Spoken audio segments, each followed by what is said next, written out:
He became the closer after injury forced Jason Isringhausen out. And the next thing he knew, he was a part of history. Wainwright has the sign he wants. He brings it home. Swing and a miss. The Cardinals are world champions for 2006. I just think of the confetti coming down and the people standing and screaming and yelling and Yadier charging towards me, and I was trying to decide, do I jump? Do I not jump? Do I catch him? What do I do? And so I ended up doing sort of a modified half jump awkwardly, and in the picture it looks like he's jumping higher than me, so I have to assure people that I can actually jump higher than Yadier. That feeling of euphoria of winning and complete and utter disbelief / like I don't deserve this, I wasn't worthy for that. And because of his heroics, Adam, along with many tonight, enjoying their 2006 wearable replica ring.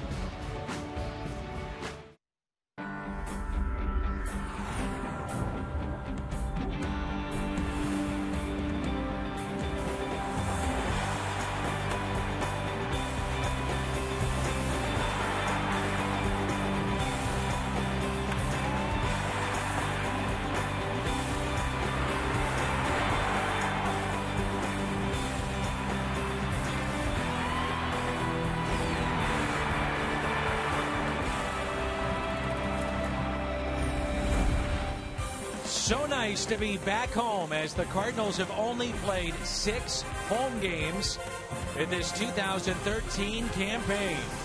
Big crowd tonight. Chilly evening at Busch Stadium as the Cardinals play host to the Pittsburgh Pirates. And we welcome you to Cardinals baseball. That is Rick Horton. The Mad Hungarian will also be with us. I'm Dan McLaughlin. You think about 2006. Really, in so many ways, the coming out party for Adam Wainwright. He closes out the World Series. Little did we know at that time just how good he was going to be. It was really a magical October for the Cardinals in general, not just for Wainwright. Wainwright was fantastic out of the bullpen, but this Cardinal team really overachieved in October. They beat a very good Detroit Tiger team that was favored to win. They just couldn't hit in the series, and the Cardinal pitching had something to do with that. And of course, you think of David Eckstein when you think of that series. And you also think about Yadier Molina. Go back to that time in 2006. He was a threat, obviously, behind the plate. Was coming into his own as an offensive player, and now you think about where he's at in his game and what he means offensively. He truly is a dual threat, both offensively and defensively. Well, there were some that said, even back in 06, that he would become a premier offensive player. I think others doubted that, but Yadi certainly has found his way with the bat, and he's still an outstanding defensive catcher. When we come back, we'll focus more on what's happening here tonight and the 2013 version of the Cardinals. It's Lance Lynn. Closer look at Lance is next.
in the National League. 13-8, ERA that's just over 3. And tonight the Cardinals turn to Lance Lynn, Al Hrabosky, and last time we saw him, very good start in Philly. He was pitching with a chip on his shoulder, and that's a good attitude to take. He went out there very, very aggressive once again, establishing strike one and really controlling and not worrying about what happens behind him. Jonathan Sanchez, Lance Lynn, Bucks Pirates, St. Louis tonight.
Circle, there are 8 teams in the National League that are 500 or better, and 4 of those, surprisingly, reside in the NL Central. And Dan, obviously it's early in the season, but 4 clubs off to a good start. The Cardinals, the Pirates, Reds, and the Brewers, all over 500, getting a nice start to this 2013 season. And, of course, we hope that will continue, and it'll be a competitive division all season long. Tomorrow it's Jake Westbrook and that man, A.J. Burnett. But tonight we've got Lance Lynn. A closer look at Lance against the Bucks next.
really struggled with his command, but he did go 5 innings.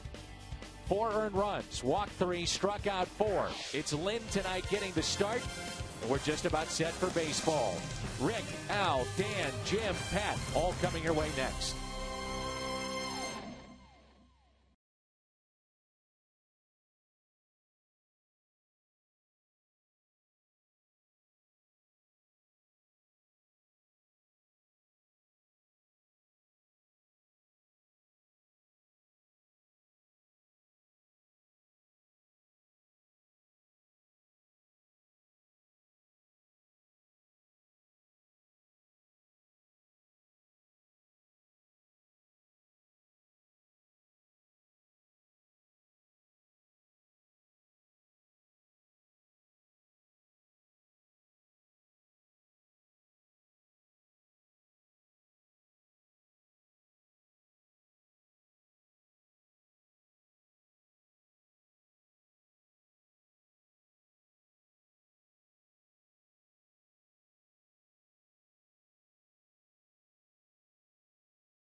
The official beer of Major League Baseball. Great times are waiting. Grab some buds.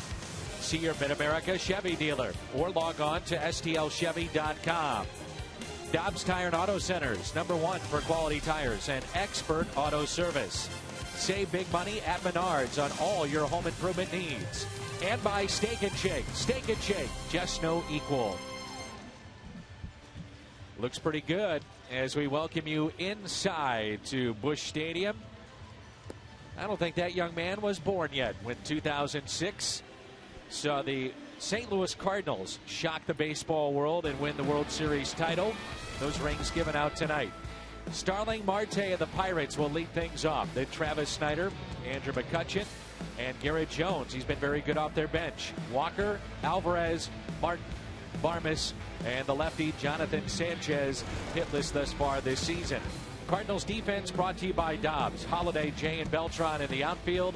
How about Yachty, the workhorse? 20 of 21 games he has started behind the plate. It's Freese and Cosma on the left side, Carpenter and Craig on the right side.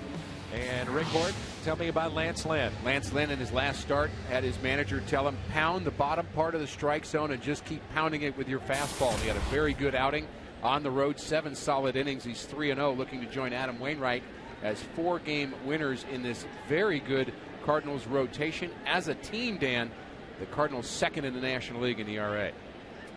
Al Raboski is here. That was Rick Horton. I'm Dan McLaughlin.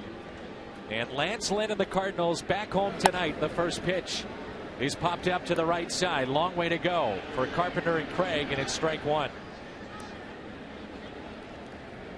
Not only is Lance Lynn 3-0 this year, but he has got an 8-game winning streak going back to last season. And with the very cool weather here, the umpire said you can go to your mound, which is a new rule. You can go to your mouth standing on the mound also, as long as you wipe it off definitively.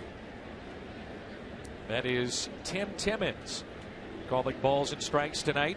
Mike Winters is the crew chief. He may be a factor before it's all said and done, because we understand there is rain in the forecast tonight. And that's strike 2. Mark Weckner is at second base, and Laz Diaz is down at third. Marte at the top of this lineup for the Pittsburgh Pirates has been sensational. It's been exactly what they've wanted. And the first inning of the last 3-4 games that they played in, he's been able to get on for Clint Hurdle's club. Leadoff spot so important. The Cardinals have struggled a bit in that. And Marte is a guy that they just love the way he plays the game. He plays with a lot of style and flair and really good at all phases. He's a pretty exciting player in the outfield as well. I also feel that going to change their fortune, stop their losing streak, having him all season long. There's a broken bat, slowly hit, charging. Kozma to first, not in time. Marte can really run. And it's a base hit on that broken bat single by Starling Marte. 6-game hitting streak, and he's been a real leadoff force as he's reached base quite a few times and come around to score, and maybe an indication of his running speed. Circles the ball, surrounds it, but that speed a little too much. He has 5 stolen bases on the season, and we've seen a lot of teams that have been afraid guys to test Yadier Molina, and we really can't blame them for that. Marte 5 for 7 in stolen bases. Here is Travis Snyder, right fielder, hitting .309, no home runs, and he's driven in 5. Now we see it every single night with Yadier Molina, but that to me is one of the reasons why he is an MVP candidate. He's an extension of your coaching staff. He understands the league so well, but also teams just don't even want to try to run, and that may not show up in the stats, but yet it's a major factor in games. How do you sell a guy as an MVP on a number that really isn't a number? It's a number of times people don't do something. I mean, you're almost selling them on a negative, but I think you're right, and we certainly love watching Yadi play day in and day out, but it's the other team not running that is part of his value. And Dan, with the writers voting on that, all the beat writers, you would understand, know what a valuable weapon he is. But so many people have votes that really are not going to games and everything, and I don't think they see that. That we see that teams just absolutely stop the running game. 0-2 the count here on Travis Snyder. Interesting. Mike Matheny was asked about the first opportunity that he had as a manager to vote for Gold Gloves, and he asked about it on the road trip, and he said he really took it seriously. He asked all of his coaches. He got the numbers, but then he wanted to go beyond the numbers and talk about the completeness of a player, and so he did take it seriously. And you know, as a manager, you get a vote, and for that particular award, managers and coaches are the one that vote on the Gold Glove. But Dan, I know you've had a conversation recently with somebody that, you know, that they were trying to defend the fact that coaches don't take in consideration the offense, which we know they do. Yeah, and this particular individual wanted to sell me on the fact that, hey, that was 10 years ago. Things have changed, but I think we all know that if you're not watching the game day in and day out, and it's tough to see every single game every single night, we don't expect that, but a lot of times it's looked at by staring at a sheet, looking at the numbers and saying, yep, that's the best guy.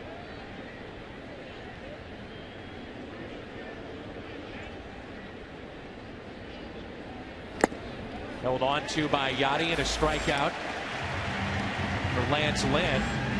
By the way, the temperature tonight is 56 degrees. The Chevy Fox Track is on the black of the outside corner.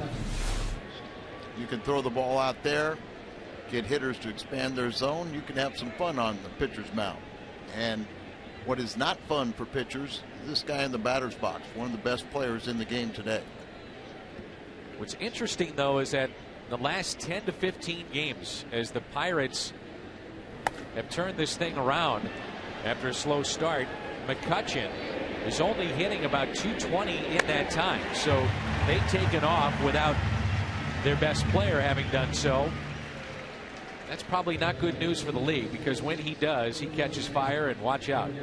Great player. Part of what a team is, Al, you know, you've got to have guys carry you for certain periods of time, and even your stars aren't going to be perfect all season long. The Cardinals right now, in some ways, are being carried by Edward Mujica and their bullpen.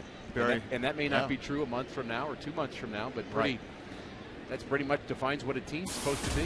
And just to accentuate what Dan was saying is last season when McCutchen tailed off from an MVP type season is when the Pirates really went in the tank once again. You bet.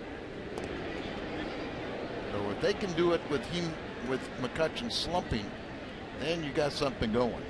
And Mojica, a rare 3 saves in a 3-game series for a Cardinal closer, joined a pretty exclusive list already. Here is Garrett Jones. By the way, I ran into Jason Isringhausen today. At all places, the zoo. You didn't hurt him, did you? No. Okay. Saw him at the zoo with his lovely wife and his 3-year-old daughter, and he's helping out local team and also playing a lot of catch. He says he feels great. He still hasn't closed the door on coming back and potentially helping out a team. What is it? He was going to wait till about the All-Star break? Roughly, yep. And if nobody calls at that time, then he'll be a full-time dad. But as he said to me, you know, Jose Valverde did it. Did you see that? He got a save already. Signed a minor league contract yesterday and got a save. So if he could do it, I could do it. See his facial hair? I don't pay attention to those things like you do, Al. It's 50-50. He dyed 50% of it, and the other is natural. There's some others that have done that too. Yeah, but none in this booth, though. He's got some new wrinkles to his game that may have been part of the reason why he was unemployed. The 3-0 pitch, and that's taken for a strike by Jones. I wonder if he still has that act to go along with it. That's what I'm saying. He's got more. He's got more. Oh, no. Boy. I didn't want to hear that.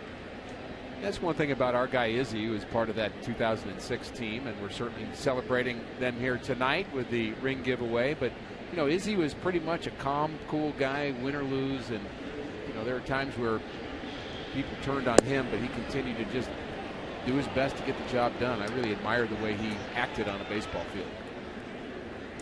And the Cardinals, by the way, have had to put Matt Adams on the DL, and we have a new face inside that dugout. There's Jermaine Curtis, who is an infielder slash outfielder, who went to UCLA and is really a contact hitter. He's not a power guy, not a speed guy. He plays third base, second base, and left field in that order. And he was put on the Cardinal roster for the first time. Longtime Cardinal minor leaguer, but he was leading Memphis in hitting out and also almost led the Double-A team a year ago in hitting. Texas League All-Star for the Springfield Championship Ball Club. And some people might say, well, why isn't Oscar Taveras here? He will be, but not yet. And this is not going to be a long stay for Jermaine, but it's also nice to tell all those guys down in the minor leagues, you work hard, you have good results, and you can end up in the big leagues. Cardinals had room on the 40-man, so they added him to that. And here is a fly ball that's popped up to the shortstop, Cosma. Lance Lynn strands 2. Cardinals coming up in the home half of the first.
Work broadcasting to the U.S. Armed Forces, serving in 175 countries and aboard ships at sea.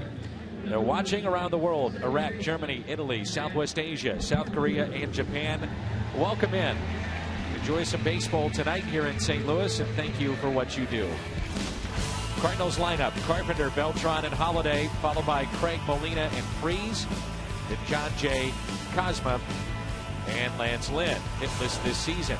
Defense for the Buccos, brought to you by Dobbs. Marte, McCutchen, Snyder in the outfield. Alvarez and Barmes, along with Walker and Jones on the infield. And behind the plate, pretty good one. They like what they've seen so far defensively from Russell Martin. As you get a look at Matt Carpenter.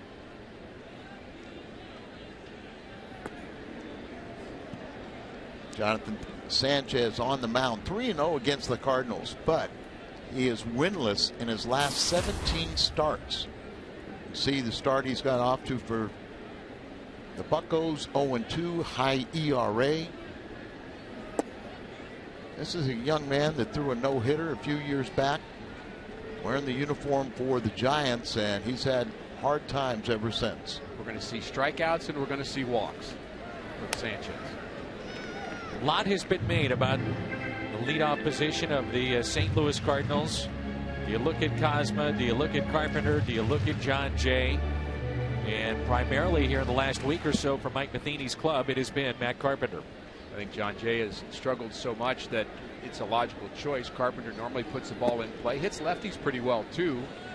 And John Jay did have a really important pinch hit in the 8th inning, the last game in Washington, D.C., and I'm sure his confidence was boosted by that, but I think Mike Matheny's trying to get him right.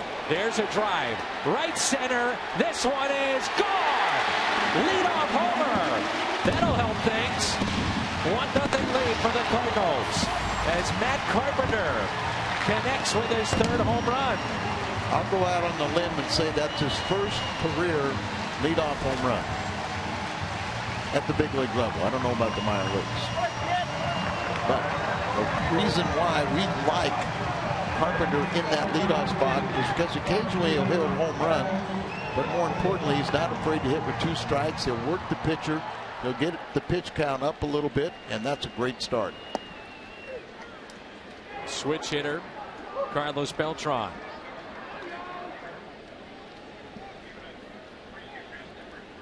The shift is on here for Beltran, and it's no balls and 2 strikes. Carpenter did right there what he's done very well in his short career, and that's hit with 2 strikes.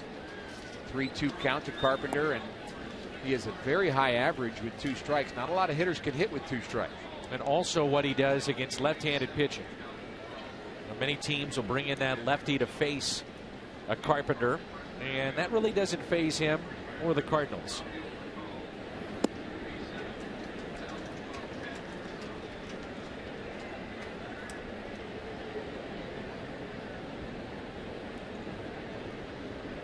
Fourth home run allowed by Sanchez.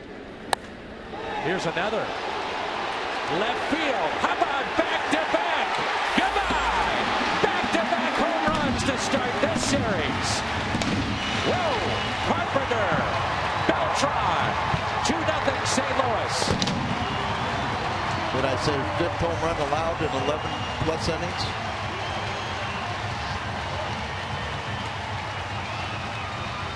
Big smile on Beltran's face. That is career home run 339. 6th place in the all-time switch hitters list for home runs. Welcome home, Cardinals.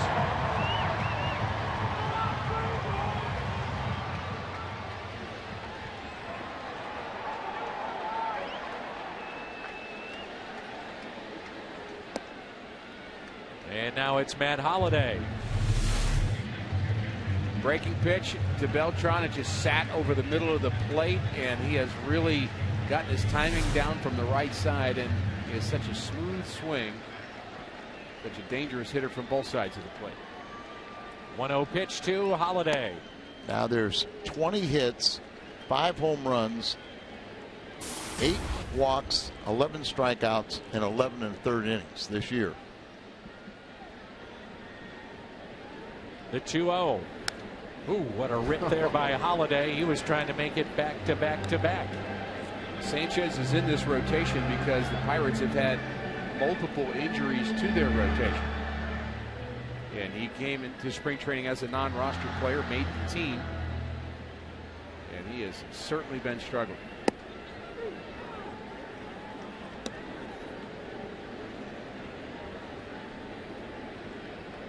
Matt didn't like that call. It's 2-2. Back-to-back solo home runs to start the night for St. Louis.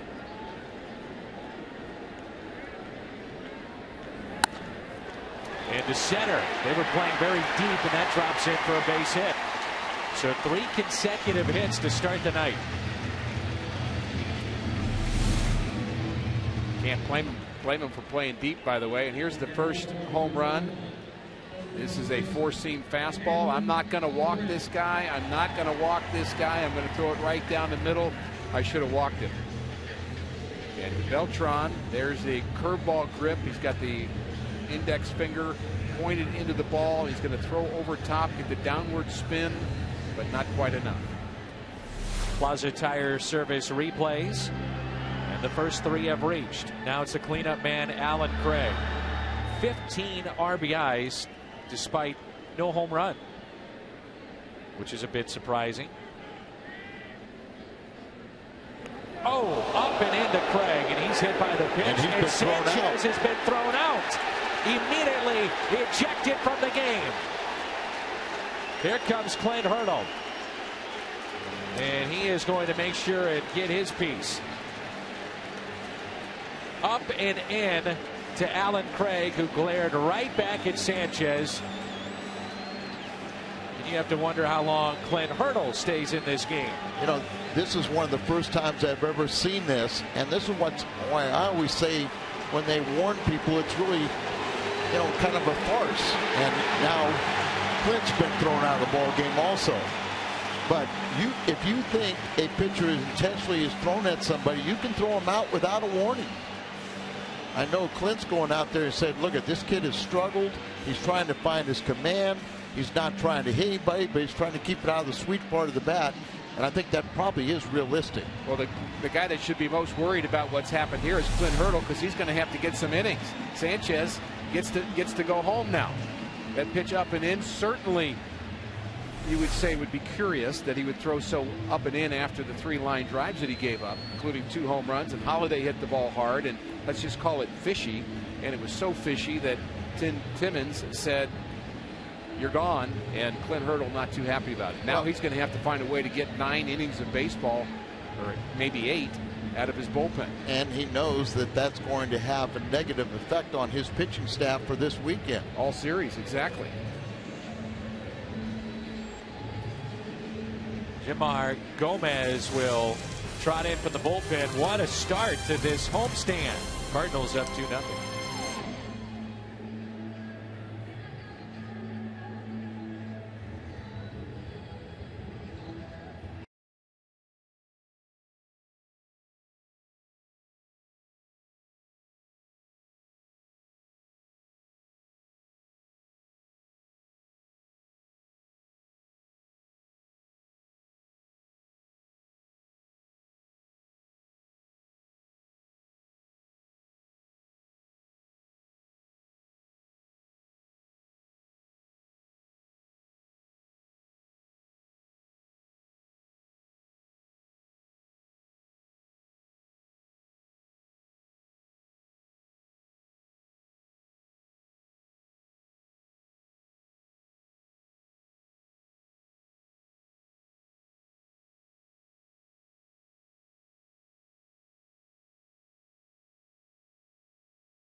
And the long man will be asked to come in and get loose in a hurry.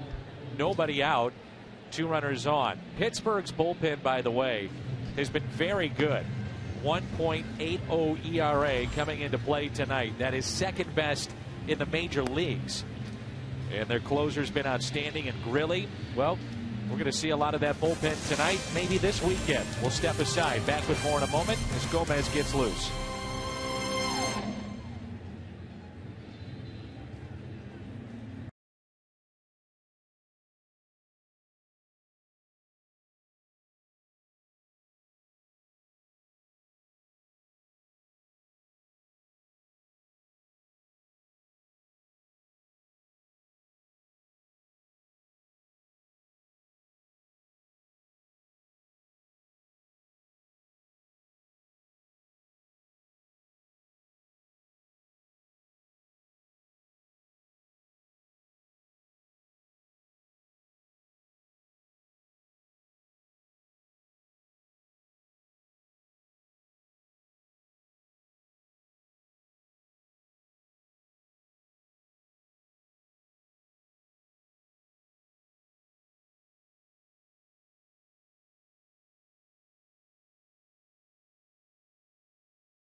Jumped out with back-to-back home runs. They lead it 2-0. A night in which the fans received their 2006 replica World Championship ring. Have a good time. And it leads us to our AT Twitter poll question. What was your favorite moment of the 2006 postseason? We talk about the belly yard play because you may remember that was in San Diego. Play to his left, sliding, really saved the game. After that, Jim Edmonds started handing out game balls. He had the Molina home run in Game 7 against the Mets. The Wainwright strikeout, which will live on forever, as we know, of Carlos Beltran in Game 7 of the NLCS. And then Jeff Weaver closing it out in Game number 5. I actually threw the question out to many of the folks on Twitter. And if you follow Ricky, your Twitter handle is Ricky H49. And Dan, yours is? Danny Mac TV. And we are verified now, Danny Mac TV or Ricky H49. And so I threw it out there. I said, what are some of the moments that you remember? And a lot of people responded. So Taguchi's home run, which I had forgotten, against the Mets. Also, all the errors by Detroit. I was going to say that one. Which was something Detroit pitchers. Yep. Even though it was in a losing cause, Endy Chavez's catch of Scott Rowland. That's the thing that sticks out to me. That catch was unbelievable. Amazing. And of course, that wasn't a great Cardinal moment, but really was, if you love baseball, a great play to watch. Jeff Supan's performance in Game 7, which is overshadowed. Remember, he made that start, and then the bullpen took over. Actually, Randy Flores was your Game 7 winner of the NLCS. And I was telling Al this story the other day. During the fantasy camp, Randy texted Waino and said, I can't believe I'm here. Lou Brock is here, Whitey's here, all these greats. Me, Randy Flores. And he said, well, why don't you just go ahead and text Sean Green and Delgado and some of those lefty bats of the Mets. You belong. Pretty neat stuff. Good answer. So we appreciate all the votes and suggestions on Twitter. And now we have Yadier Molina. And I'm sure both you guys have been in this situation where you have to come in, you warm up in front of a crowd. That's the last thing you want to do. You've done it, Ricky, haven't you? I came in for Joaquin Andujar about 5 times. Well, he's going to like this. It's a double play ball. So one pitch, Gomez gets the ground out. Advancing on the play, it's Holiday, and there's 2 down. The hard part about doing it, Dan, is you never really throw enough pitches. You feel rushed, I'd be in favor of just letting the guy stay out in the bullpen. The fans don't want to warm up anyway. There's the double play. Craig goes in hard. I was going to say that same thing, Danny, or Rick. Usually you throw 1 or 2 pitches, not enough. Right. And he throws a double play ball. But you feel like the whole world's watching it. Come on, kid. No. How much do you need time? How much do you need time? What would the problem be of just letting him warm up in the bullpen, which would be more comfortable for him? The fans wouldn't get too. I mean, it really is kind of a boring thing because to it watch. probably would take too much time. It's their pitcher. We want to. But I understand your point. 2 balls, no strikes with 2 outs and a runner in third.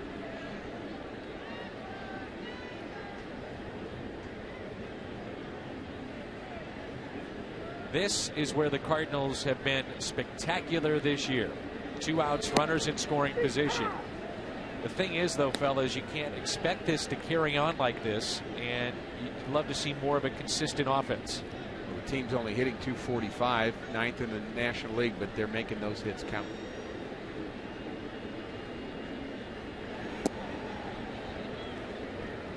A lot of votes, too, for Anthony Reyes. Remember, Game 1 winner of the World Series. Cardinals are facing a pitcher this last 3 years has been in Cleveland, up and down the minor leagues, but been a starter in the Cleveland organization. 3-2. You mentioned the average that the Cardinals have been hitting at this year. Haven't hit a lot of home runs either, which has always been kind of a focal point, I think, of this team the last 5 or 10 years. Team's going to certainly have some elevated offense when both Alan Craig and David Freese find their home run groove, and both of them right now. Craig hitting a little better for sure with 15 RBIs. Freese starting to swing the bat better on the road trip, but no home runs between them. The 3-2 pitch. Freese lines it to short. So 2 hard hit balls, and the Cardinals have nothing to show for it, with the exception of the first 2 they hit. Those were home runs.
To the game against St. Louis, Pedro Alvarez has been a monster. 9 home runs, 32 RBIs. On the flip side, so has Alan Craig against Pittsburgh. And that's a look at our Toyota keys to the game. And something that has happened with the Pirates here, Al, the last 10 to 15 games as they've turned things around a bit. Alvarez is starting to swing the bat a bit, too. Yeah, you saw the Cardinal uniform. Started thinking, started taking a picture about every Cardinal pitcher and memorizing that picture, and then planting it on the new team's, put it on the uniform of the new team he's playing. We just make a lot of bad pitches to him. We do. You say he's starting to swing the bat. He always swings the bat. He just doesn't always hit it. I mean, against us, he does. The power numbers are there. The average. They feel that he's going to be one of those low average hitters with, he'll walk into a bunch of home runs, come up with some RBIs, but never really hit for a high average.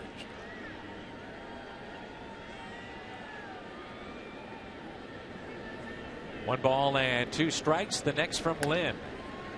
Tapped foul. What a way to start this game, huh? Back-to-back home runs. Starting pitcher ejected. We've seen a double play. Pirates stranded 2 in the first. Just your ho-hum start to a series.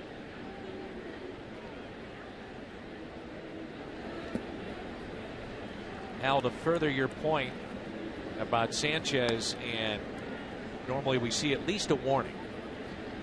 Well, Sanchez could go back to those numbers we just showed the viewers and say, look, this guy has tore us up.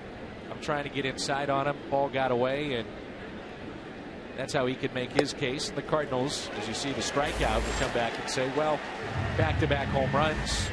He's had control up to that point. Small sample size, but does go up and in on Craig. Yeah, but his control was, he was hitting bats. So you try and change that a little bit, and sometimes people don't realize the difference between a good inside fastball that, that you tie a hitter up and one that hits him is just a fraction of an inch on his release point. Here's Russell Martin.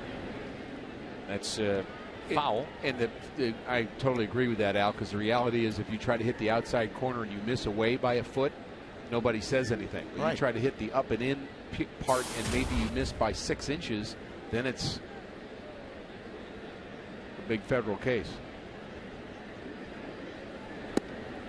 There's a strike. 0-2 on Martin.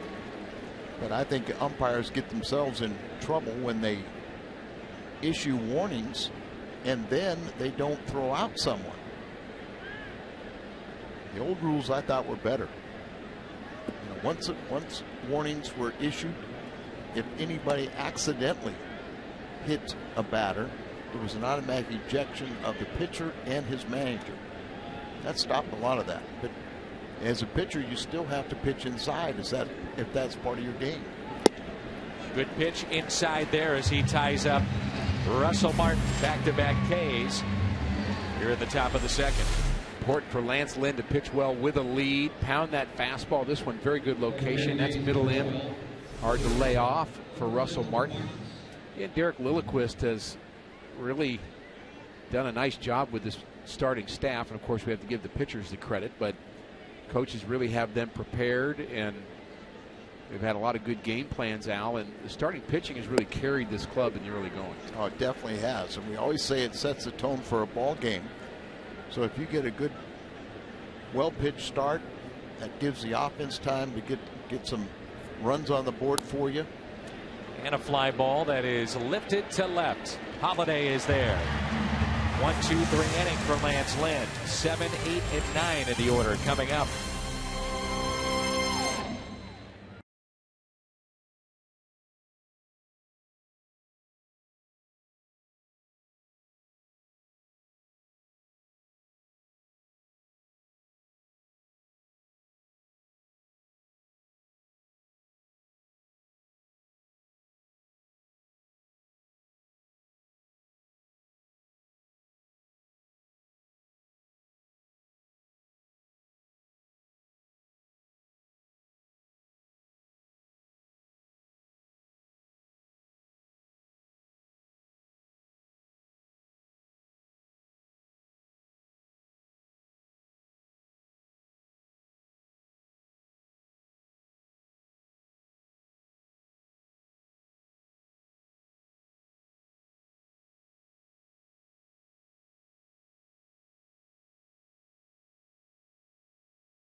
games, but for Pittsburgh, boy, they played a lot of games at home, and it's interesting how the schedule unfolds.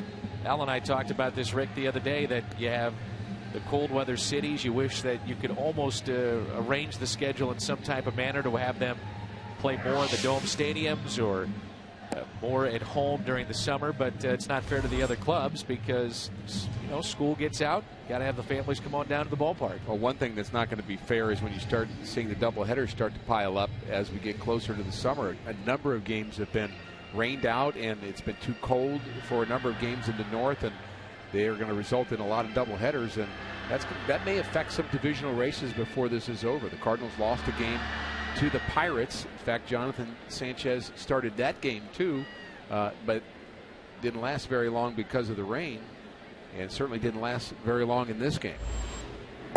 You know, the good thing about the Cardinals and the start they've gotten off to with so many games on the road is they've got those already in the books and they're winning. But the problem is we get in August, which is the dog days of summer. The Cardinals are going to have a whole bunch of home games. You know, when you really need some off days and you need some of those times to get away from the heat of St. Louis.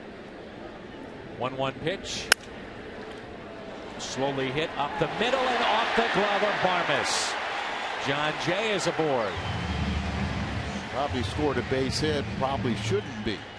Could have been play made by the pitcher, and then Barmes had a shot at it. I think he had a little more time than he thought as he comes in here, and the ball took a little bit of a hop and came up, hit him in the heel of the glove. Barmes is a slick fielding shortstop, but he has made a number of errors against the Cardinals. This has been kind of a slump team for him on the defensive side, and they are going to call it an error on Barmes. And that's his second of the season, but he had a number of errors a year ago. I believe he made 3 in one game against the Cardinals. That was the Hyundai replay, and now it's Pete Kozma. I remember right, though, a lot of his errors last season came early in the year. They did.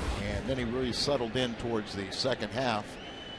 And he's from Indiana State. That's where he went to school, so he's got a lot of family and friends here from Vincennes, Indiana. The Sycamores.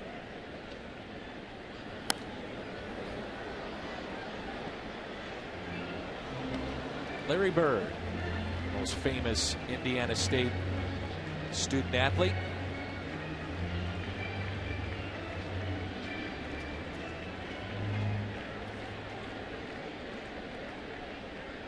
I believe John Wood coached there. 0-2 pitch. Swung on and missed by Kozma. And the first strikeout for Gomez. Vogel on the run is back with us again. The Cardinals score 6. They have 2 tonight. And you can score any size coffee fountain or frozen drink for just 50 cents. Only at On the Run.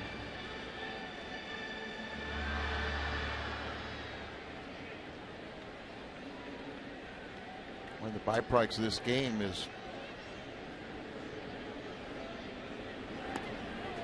Lynn gets the bunt down, and Gomez just flips to the second baseman Walker covering, advancing John Jay to second base. Jonathan Sanchez has not won a game since the first start last year, and he's 0 for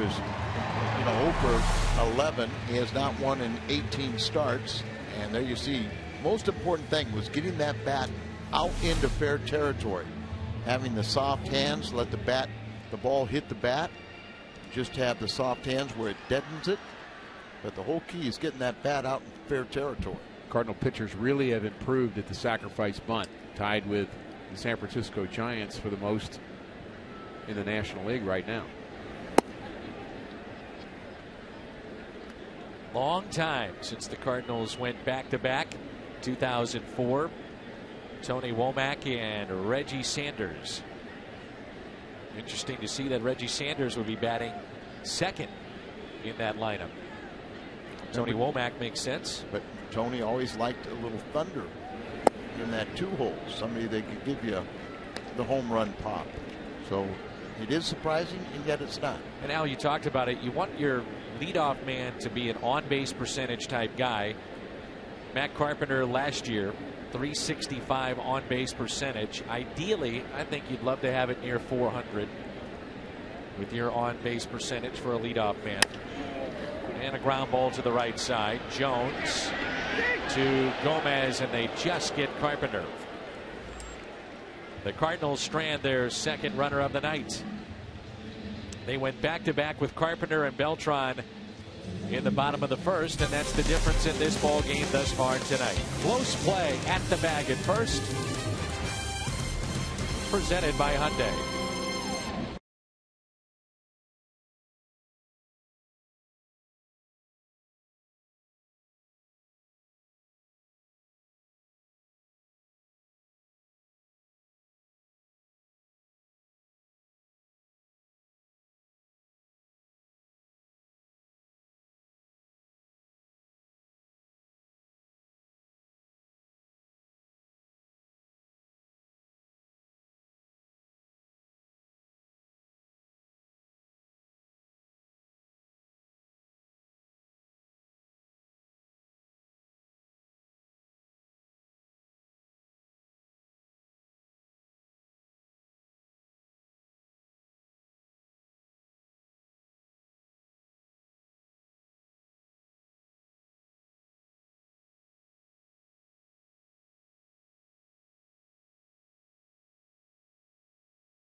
Rick Horton, Dan McLaughlin. There's a look at Mike Matheny, and let's welcome into the conversation Jim Hayes. Jim, as the pitcher Gomez digs in against Lance Lynn, the Cardinals had to make a roster move today. Matt Adams put on the disabled list. What do we know about that? Well, he's got the oblique issue. He was actually cleared to swing on Wednesday in D.C. and says he's feeling better, but he saw the Cardinals medical staff yesterday. They saw some inflammation, thought it best to shut him down. He had dealt with an oblique issue back in 2011 when he was with Springfield. That put him on the shelf for 3 weeks. He says this is nothing nearly as serious, but he's shut down for the time being, guys. So, Jim, when do we know that he may start throwing? And there's the newest addition right there in the Cardinals dugout. But throwing and running, stretching, ground balls, hitting, whatever the case may be, what do we know about that? Well, he was throwing in D.C., and as I mentioned, he was cleared to swing, but for the time being, they just want the oblique to calm down, and they'll go from there. They don't think it's anything long-term. Again, they're siding on the side of caution. Thank you, Jim. There's a strikeout, and that is number 4 for Lance Lynn. By the way, a little story about the newest Cardinal that we see. And last year, the organization went to him and said, look, we know you are a AAA player at this point, even though we have you playing at AA. And he stopped him right there and said, it's okay. Don't worry about it. And they said, well, we understand, though, that you are that caliber of player to be at the next level. We need you, though, at Springfield. And he said, that's fine. If that's what the organization wants and needs, I'm more than happy to do it. And he went down there, smile on his face, worked hard, was one of their better players, and helped them win a championship. He's a AA All-Star for that championship caliber team, and maybe because of that attitude is why we see him here today. Here's the 0-1 pitch. John Booch sitting next to Red Schoendienst on the top row there and talking to John about Jermaine Curtis. He said he used the word leadership a couple of times in his conversation about him, and he's the kind of guy that's going to fit well with a team. And you mentioned it earlier, Al, there are times where you want to reward somebody for doing things right, and you want to reward your minor league system, and I think that's part of why the Cardinals decided to recall Jermaine Curtis. I think it fits, too, that he's an infielder and he can play some various positions. Again, third base, second base, and left field are his positions. And he can pitch. Really? He's had a couple of pitching performances and has a 0 ERA, so just don't sell him short. And I don't think we're going to see him pitch. I hope not. That would be true. Now, some of the other responses on Twitter. It's been Aaron Miles and Scott Spezio. Speaking of pitching, they are some of my favorite memories of disastrous games that those guys brought a little levity to. Well, they wouldn't have been where they were without that Saturday afternoon against Milwaukee and Spezio, that RBI triple that propelled the Cardinals from a epic collapse. And remember the year that the way it started, as they opened up this new ballpark, left field was shut down. Remember, many of the seats, and Albert Pujols was just awesome in the first month and a half, 2 months. That really carried the club, and then they limped into the postseason, but the rest is history. Trying to go inside, and Marte is hit by the pitch. Marte kind of diving in on the pitch. And he's not happy about that. While they're calling it a foul ball. They're calling it a foul ball, and he doesn't like it. And so we're going to have a trainer and another argument. Well, usually if the trainer's out there checking on an area near that arm or the forearm or the elbow, you would think that he was hit by the pitch. If not, it's a great acting job. Jeff Bannister is the acting manager, and will come in there, and it sure appeared, but he also looks like he's starting to swing, and it does hit him clearly on the replay. The only thing they could do is just ask for help. And that's what he's going to do, I think. Ask the other. Now they're going to check the ball. And he's going to bring both umpires in. Now he's going to ask the corner. Ask the umpires to see if they saw a better look at it. Mike Winters, the first base umpire, is the crew chief. That's with his back to you right there. Just walked away, and they're going to award him first base. Got it right. This year, Fox Sports Supports is proud to partner with Stomp Out Bullying, leading national anti-bullying organization for kids and teens in the United States. Stomp Out Bullying focuses on preventing all forms of digital abuse, educates against racism and hatred, deters violence in schools and online, and helps at-risk students. To learn how you can help, please visit stompoutbullying.org. I just want to add one thing to the Stomp Out Bullying, as they're kind of looking at Marte again. A couple years ago, we got a very disturbing letter from a big Cardinal fan that lost his son to bullying, and I made a pledge at that time doing the school programs that I'd incorporate bullying into our messages, and I did that again today at a school in St. Charles. But bullying has become a big problem in schools today, and there's no need for that.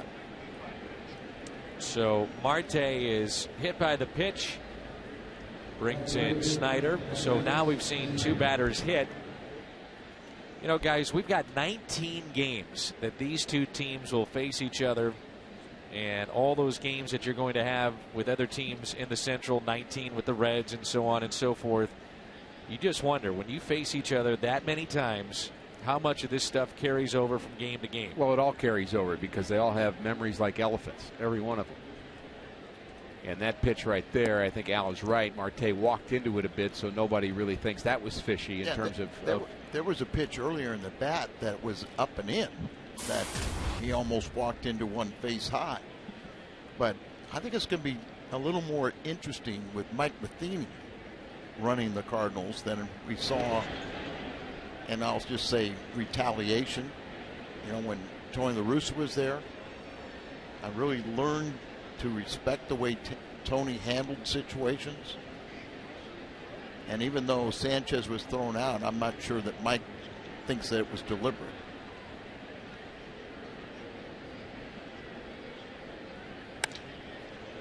There's a liner into center field, and the catch is made by Jay. Came in just a bit, had to go back, and so did Marte back to the bag at first.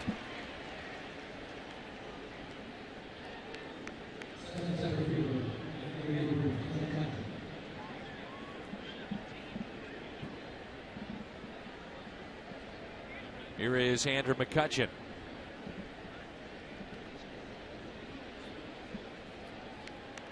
McCutchen popped out to David Freese his first time up. Average at 232, so those are unlike Andrew McCutchen type numbers with the 2 home runs. He has driven in 12. 367 lifetime hitter here at Busch Stadium.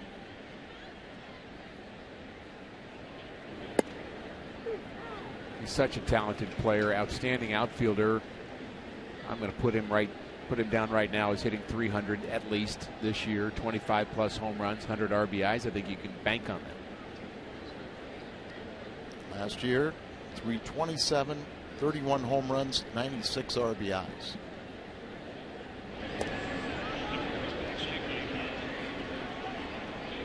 McCutchen finished third in the MVP balloting of the National League.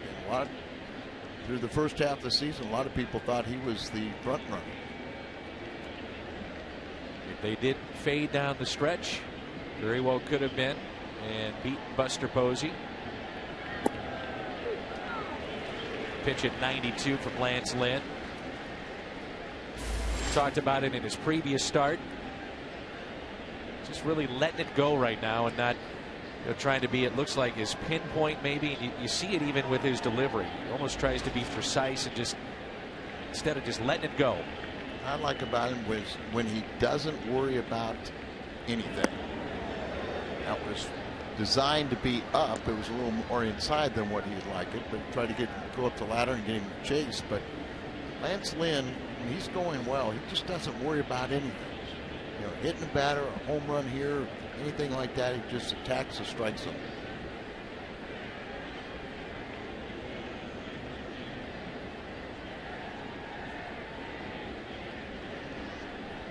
A 1-2 pitch, and he got him. It's a strikeout. 2 in the inning. 5 already tonight through 3 innings for Lance Lynn. The Cardinals have Beltran, Holiday, and Craig due up. 5 Ks tonight for the big righty.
Sports Midwest, Bud Light, and the Blues present outdoor playoff rallies before every home game. Fans will be out there, great pregame party, and our Fox Sports Midwest announcers will lead the pep rally from the stage. And that's all coming up the Blues playoff pep rally. Go Blues. You see Darren Pang, don't ask him to stand because he is. Oh, boy. Oh, boy. Oh, I'm telling him you said that. Okay. Boy, now you got Panger mad at you. I'm mad at you. I'm used to it, Al. You gave Ricky's Twitter account, you gave your own Twitter account, and nobody tweets on to me. Nobody tweets me. A lot of things that could be said that probably better left unsaid. What are you talking about Panger again? Huh? No. Now, Darren Pang, you could give him trouble. Here's a 1-1 pitch to Beltran. Holy jumping, he's going to be excited. You've been watching the games. Of course. How can you not if you're St. Louis? Now let's check out this. They just moved their third baseman to play second base. The shortstop Barmes is on the left side, but that's Alvarez, the third baseman, and he beats it. Almost. Sort of. So the shift works. Beltran is 1 for 2 with his solo home run. Current standings, and they have 58 points, and so they've got Chicago still left. What turns out to be a very big game because you're talking about home ice advantage in that first round of the playoffs. So great to see that new ownership after the lockout, making sure the fans come back and enjoy the season. Everything has kind of fallen back into place. And I still will give Darren Pang trouble because I can't. Because he's not here. Yeah, he's not well, here. Pretty much that's it, too. He's one of our favorites. You realize that there is a person here at the ballpark who holds the record for the highest career batting average in Major League history? You realize that? I'll just let you think about it. 1 for 1. Let you think about it for a minute. Al's already on it, as usual. I think he's not the only one. I think there's probably a few other people. He may be tied, but he certainly an all-time highest batting average in Major League history. Who is it? And it's the guy who is now managing the Pirates since Clint Hurdle got thrown out. Jeff Bannister is their bench coach. And he got one at-bat in the major leagues and got hurt. And never had a chance to play again. He got a base hit. So he's sitting on his average. Alongside Ray Searage. Get it off of you? Nope. See, now there's a shot right at you, Rick. I don't know why you put up with that, but apparently you want to. I'm okay with it. Al can say whatever he wants to. What Hall of Famer as a 0 for 1 in the big leagues?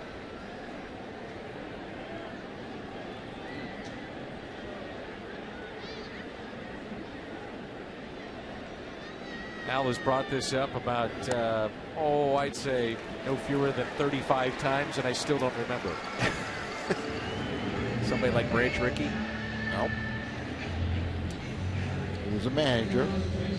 Walter Alston. 0 for 1 for the St. Louis Cardinals. Let me tell you something about that Walter Alston. I don't know. Waking you up, Rick.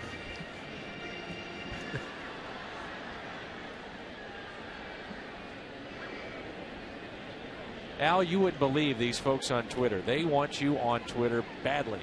I'm on there. They just can't find me. Here is Craig, and he looks at a strike at the knees. Well, it all started with Craig as far as, I guess, the bad blood in this game, if you want to call it that. Pitch that was up and in and hit him from Jonathan Sanchez. And our home plate umpire, Tim Timmons, if you're just joining us, no warnings, nothing to the benches. Just a straight ejection of the lefty, Jonathan Sanchez, and that was it for him. His night was through. I really would doubt that there's any bad blood that's going to linger from that. I mean, that's just kind of my observation here, because I really do think what you said earlier, Al, that the Cardinals don't believe that that was on purpose. They certainly wouldn't be surprised if Sanchez was trying to pitch in, but you didn't see too much kind of anger coming from the Cardinals side. scoots past Russell Martin, so Holiday advances into scoring position. And maybe in a sense it's going to do Clint Hurdle a favor. Sanchez couldn't have had too much rope left as he overthrows the breaking ball. Ball's got to be blocked. Slider. Russell Martin just kind of didn't slide out there with it, but Gomez may be, next time we see them, he may be in the rotation if they don't get some of their injured pitchers back before that time. Well, this is why Alan Craig has 15 RBIs, near 400 average with runners in scoring position. Barnes Jewish Hospital difference maker. And look at this. I mean, amazing numbers for the Cardinals when you get runners in scoring position. Yet with no runners on, they're hitting under 200. That's a difference maker. I really like the one that is at 375, which is runners in scoring position with 2 outs. That means innings almost over, got an opportunity, and they're hitting 375 in those situations. That's unheard of. Runners in scoring position, 349, just bases loaded, just crazy numbers. Those numbers will go down, but hopefully they will stay with that same ranking first. I think on the road trip, 6-3 road trip, of course, they faced some outstanding pitching.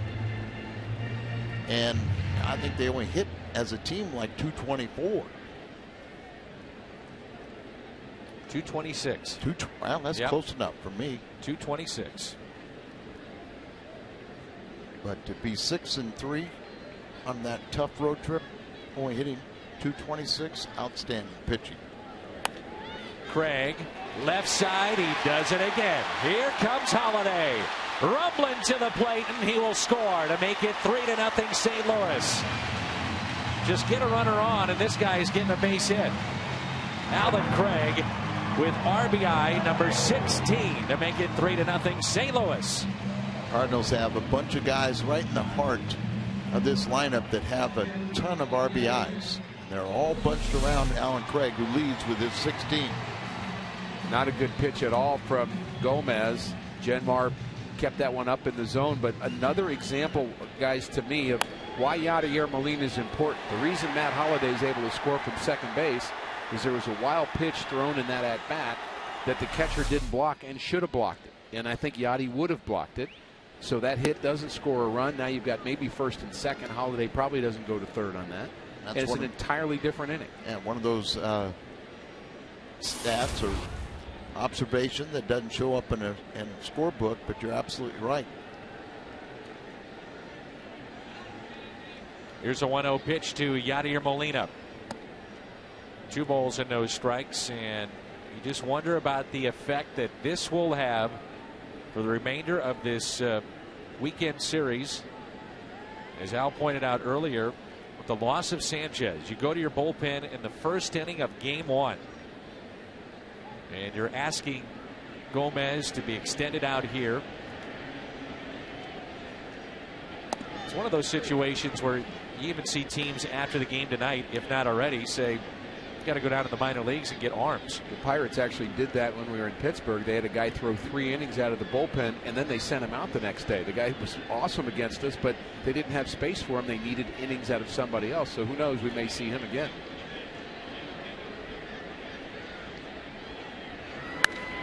Yadi with a high fly ball into right. Craig is halfway. Retreats back to first. The catch is made for out number 2. MLB.TV celebrating 11 years. Join the millions of fans. Subscribe right now. MLB.TV, where baseball is everywhere. You plan for your bullpen on a given day. I would guess, Al, you plan for maybe 3 innings. You're trying to think, now, how would I get 3 innings? And you hope that that's what you're going to get. And it may be more, and it may be less. But you're thinking, let's see, I could use him for an inning, him to a tough lefty, and you're thinking about, you do not wake up in the morning if you're Clint Hurdle and think, how do I get 8 or 9 innings out of my bullpen? I know Clint is thinking about that, and he does catch a little bit of a break with A.J. Burnett pitching tomorrow. You would expect A.J. to go deep in a ball game. take a little pressure off the bullpen, but it does have an effect the rest of this weekend and for the rest of their road trip. 0-2. Freeze lined out his first time up.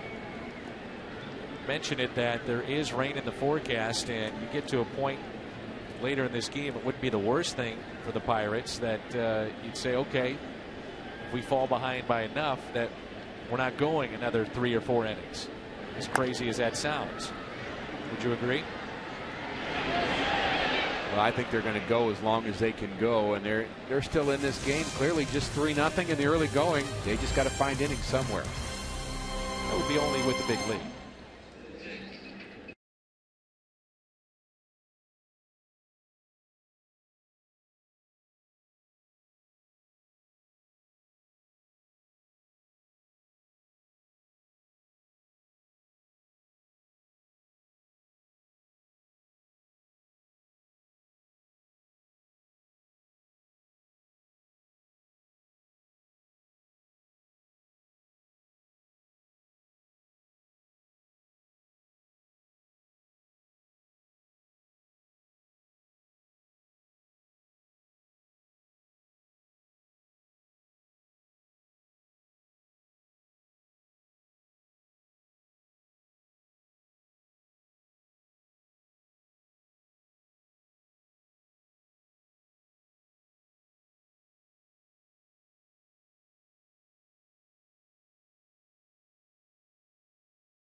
Brought to you by Schnucks, your neighborhood hometown grocer.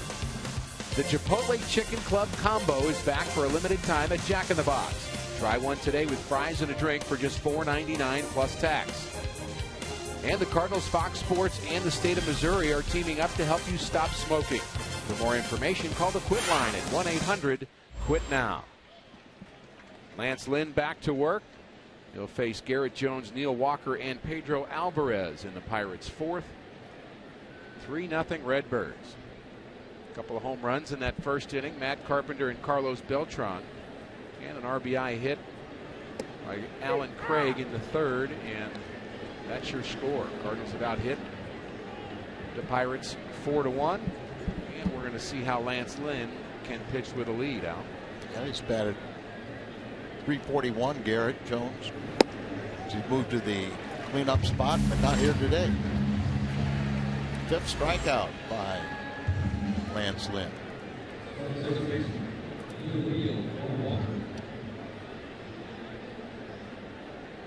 6th strikeout. 4, 5, 6. Yeah.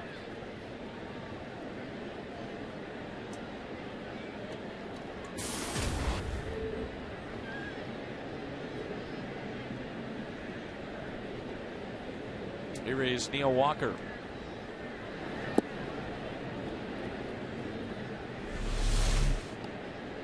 Here's the release point of Lance Lynn. Fastball by Garrett Jones.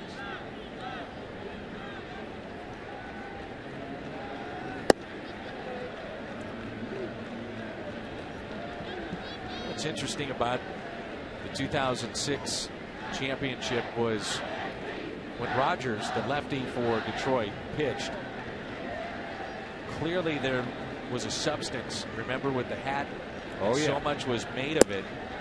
And you wonder if the Cardinals do not win that series, how much are we talking about that today? And then back then, the subsequent days after the series. Now it becomes an afterthought because The team that was not being accused of that won the series. However, you just wonder what may have been if the Cardinals do not win that series, and then the legacy that's left after that. And hey, I know a bunch of guys have done it before, and we've seen that before in the game, but still, I was just going to say, it stands out. What would we be saying if it was some other team that not managed by a very good friend of Tony La Russa's? Certainly that's part of it. Jim Leyland, no Jim doubt. Leyland, very, very close friends, and because he was managing the Detroit Tigers, nothing was really said. Just kind of like, okay, stop it. Alvarez hits a fly ball out to deep left with room. Holiday makes the catch.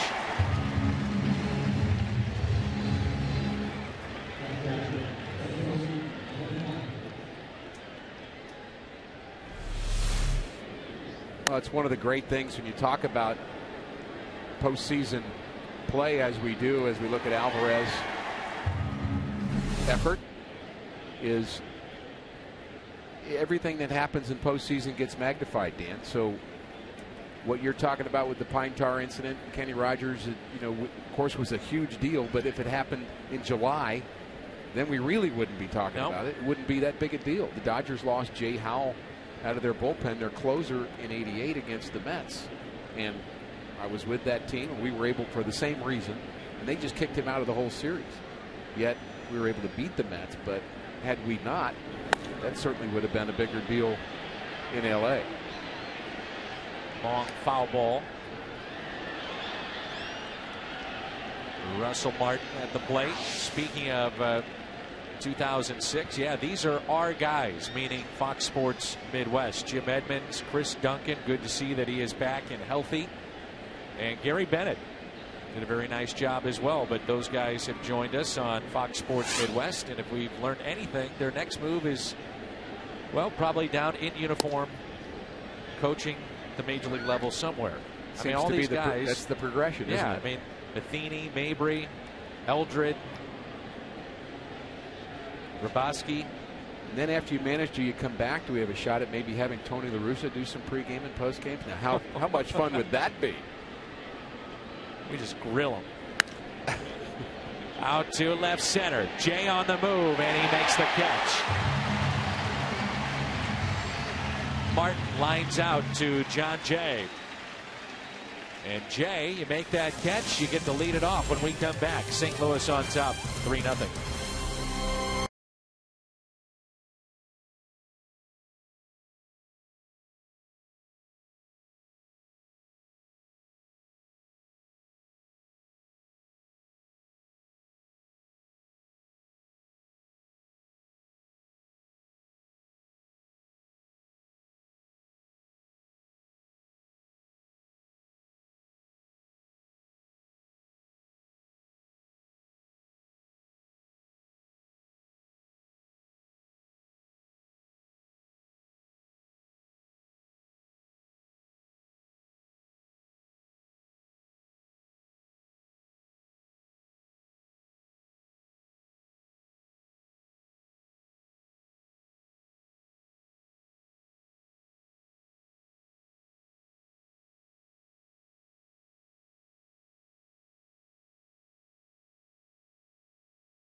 Now Raboski, Rick Horton, Dan McLaughlin with you.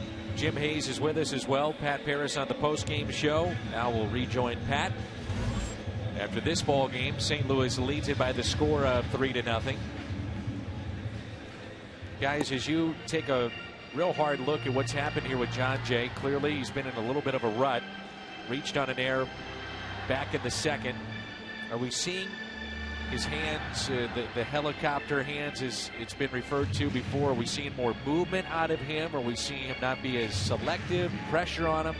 Or is it just early in the season and this is just one of the things you got to fight through? I think it's really the same thing we saw the last couple of years when he batted 300.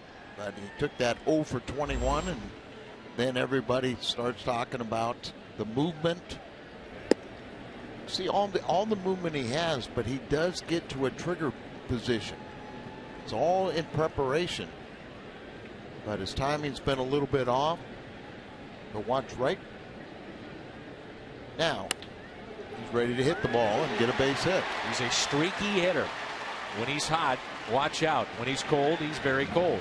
Not a lot of middle ground. Base hit for John Jay. Don't miss St. Louis's very own Andy Cohen from Bravo TV. Busch Stadium, Friday, May 10th. Take home your very own Andy Cohen bobblehead. Special theme tickets are on sale right now. Get yours at cardinals.com/BravoAndy, and that's cardinals.com/BravoAndy. Andy Cohen night. You have to see Andy Cohen, the Cardinal hat on set when he does the post, what are they, Beverly Hills Housewives, Orange County Housewives, Miami. Jimmy was on one of the episodes recently, Jim Edmonds, on the Orange County Housewives. Shocked that you would know that, Al.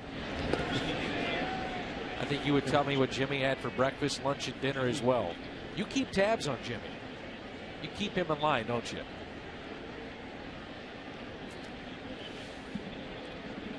Uh-oh. That was No, you're okay so far. He's waiting for you to get yourself in trouble.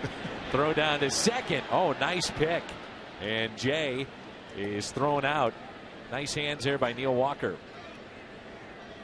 Well, you see in Neil Walker, you really like what he can do. Here, see Russell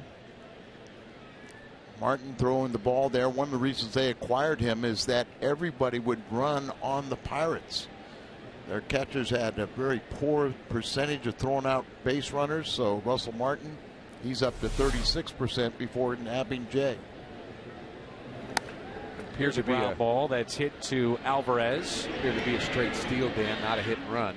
The Cardinals really haven't stole very many bases, only 5 all season long. They are tied for last in all of baseball with the Arizona Diamondbacks with just those 5 steals. By the way, Andy Cohen graduated from Clayton High School. Then he went to Boston University. And as Al correctly pointed out, the Real Housewives franchises, he's been behind those. Cardinal hat on the set. How did Al know that? Well, he I'm has with you. I'm kind 3 of daughters I'm with and a you wife. on this one. Oh, okay. Having worked with Al for nearly 2 decades, my guess is the girls are watching it. That's what I hear a lot. Because I've said that about other programs, and Al says, girls are watching it. I'm stuck. So that's what I hear. If I want to spend quality time with my wife, that's what I got to watch. The Real Housewives. Oh, yeah. It just suits you, Hungo. I love it. And believe me, Andy's making a lot of money on those things. And sometimes you go, are these for real? People really act that way? Well, we're going to ask him. What do you think they say about us? We're going to ask him on bobblehead night if he'll do the Real Families of Fox Sports Midwest. I'll pass.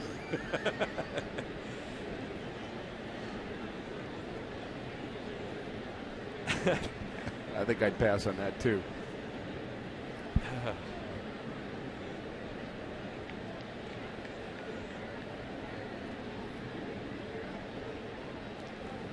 Guys, Allison Edmonds was asked to go on the Housewives of Orange County, and we are thankful she passed. Thank you, Al. 3-0 St. Louis.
Take a look at both sides, and Gomez at 91. Lance Lynn has gotten up to 93 miles an hour. And that's presented by Charter. Matt Hungarian, Al Raboski, Rick Horton, Dan McLaughlin with you. And the St. Louis Cardinals had back-to-back home runs in the first inning. Back-to-back by Carpenter and Beltran. Then it was a base hit by Holiday. Alan Craig was hit by a pitch up and in. And immediately Jonathan Sanchez was ejected from the game. And since that time, Gomez has done a really nice job, solidified things, kind of calmed it down, and allowed just the one run to score, so it's added up to a 3-run lead for St. Louis. Gomez has done a decent job for the Pirates. They got him from the Cleveland Indians, and he got to the big leagues at the age of 22, so clearly a prospect at the time, somebody they really believed in. But in January, the Pirates made a deal and got him over here, and certainly they need the innings today. They've had injuries in their rotation. Liriano has been out, and Karstens has been out. And they've also lost Charlie Morton to injury, and that's really been a big part of what they expected their rotation to be. So he's done a nice job, but Lynn's been better. And gave up a leadoff base hit. He's walked a man, hit a man. And 6 strikeouts mixed in here for Lance Lynn, who 3-game winning streak this year, and going back to last season, he has won 8 straight. 22-8 is his record. You know, when you look at the big league level, nice start, good winning percentage, 22-8.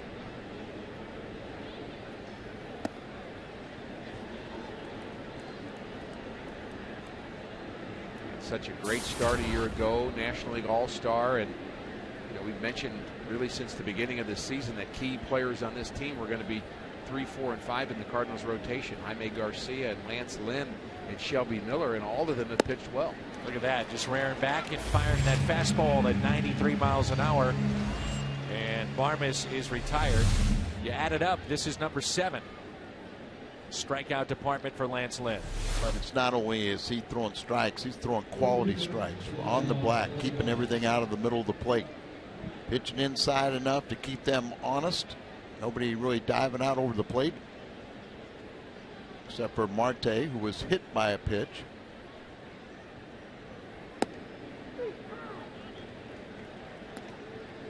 Lance's start against the Phillies was terrific. 8 strikeouts in that start, just 1 hit in 7 innings of work, and that was on Saturday.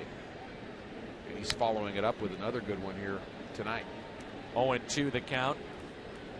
Matchup tomorrow, you'd have to say on paper it favors Pittsburgh, because Burnett gave up just the 1 hit last time out against St. Louis, and also it's just one of those oddities in the game of baseball, but Jake Westbrook has had poor numbers in his career against Pittsburgh. Strikeout number 8 for Lance Lynn.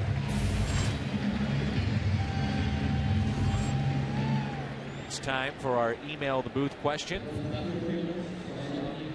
presented by carsoup.com. How long must the umpires wait to call a game for rain?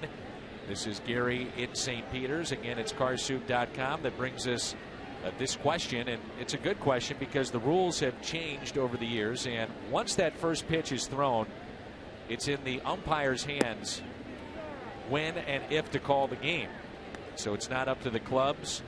It is up to the umpires, and if they want to, within 30 minutes, they can call a game. That's it. It's a new rule change that it is 30 minutes is the minimum time you have to wait. They have such sophisticated radar now that they can really look and determine whether, you know, if there's an hour-and-a-half window or something like that, they'll keep them out there. But if you have a really bad forecast, they can call it as quick as an hour, 30 minutes. It used to be that you had to wait, I think, at least an hour and a half. And then if you started to replay the game and then you had another rain delay, then it was like an hour. And they kept on having these different time elements that you had to fulfill.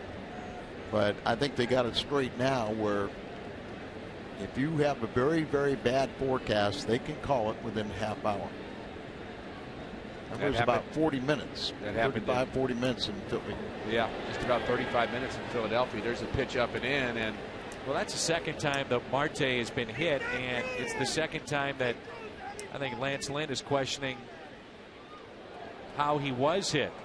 And was he leaning in? Did he try to avoid it? Was he swinging? Well, the Pirates are yelling they want Lance Lynn out of this game. This pitch is up and in, and again, not a lot of movement. And somebody has been thrown out now, and we're wondering if that is Jeff Bannister or maybe the pitching coach, Ray Searge, but we've had another ejection. Now, Nick Leyva, the third base coach, there's Bannister, who I think was ejected. Nick Leyva, who we all know has had a couple stints as managing. He's the third base coach, and I'm sure he'll start taking over. But former Cardinal coach for many years, minor league manager. Somebody's got to keep their cool over there. But I think when we saw that replay, that ball just took off and ran inside. It was not deliberate at all. But obviously, when they get their pitcher thrown out and their manager thrown out, there's going to be people over there that think that should be retribution on the other side. Whereas Bannister's still there, and apparently he is probably the guy because they keep on staring at him. That's Mike Winters, the crew chief, and if it's Bannister, he hasn't moved yet, has he? Having a little stare down here. Well, he's giving signs, so maybe it's not him. Maybe it was somebody bench jockeying.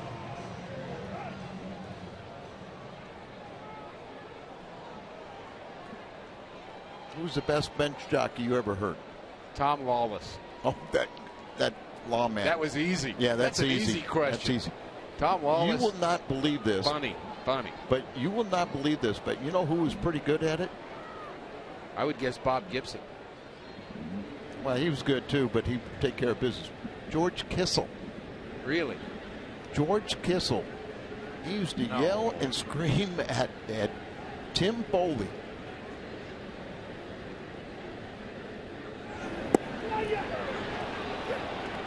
Stolen base. That's Marte going, okay, you're going to put me on base. I'll get myself in scoring position. Maybe I can take out a middle infielder. But you see Yadier just couldn't stay with the ball, dropped it, and an easy stolen base, number 6. That sweet old George Kissel. No way. That bothers me. Tom Wallace doesn't bother me. Very good friend, but a very good bench jockey. Oh, yeah. Al, tell me somebody else. I can't even imagine that. Tim Foley used to pop up all the time, and George would scream at him, cuckoo, cuckoo. There's Tim Foley one time in the California League made a couple errors, and so he slept on shortstop. Just slept on the field. Wanted to get to know the ground a little better. It may surprise both of you guys, but I wasn't half bad myself. You're a sneak attack, weren't you? You were a different guy back then, though. I was a little chirpy. But that was part of the deal. That was part of the game. And then you'd point to somebody else. Oh, yeah. Somebody bigger than me. Somebody big. The 2-1 pitch. A little bit low and inside. One of my lines would have been if I got hit, they got hit by a pitch, Marte, and he's mad about it, and he's running to first base. Somebody might be saying from the Cardinal dugout, just go to first base. We only throw at good hitters. That's pretty good. One of my favorites. It's clean, Well, not really true in this particular case, but the truth doesn't matter when you're doing bench jockey. Well, I've told you this before, both you guys. It cracks me up. Mike Matheny said that he would never let the fans get to him, but one time in New York, one of the fans screamed out, "Hey, Matheny, you even stink at my video game." And when he heard that, he said, I actually stopped and laughed and looked at the person and appreciated it. That is pulled foul.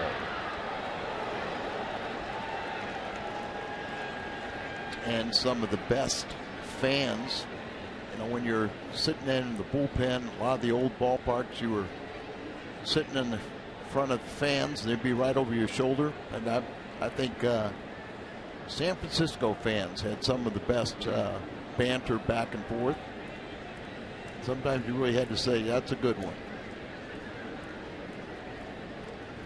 We just got word from the press box that it was Jay Bell that got tossed, and not Ray Search, the hitting coach. He's a new hitting coach for the Pirates, and he isn't happy that one of his best players has gotten hit twice after an ejection, and you can't blame him. So it was official, though, Jay Bell. So a walk, and now things get a little interesting here with Andrew McCutchen. 2 on, 2 outs. He represents the tying run at the plate. Yeah, you kind of looked at this ball game and kind of, it's only 3-0, and we're kind of treating it like a laugher. But right now it's getting a little serious. McCutchen is 0 for 2. The slider misses low and away.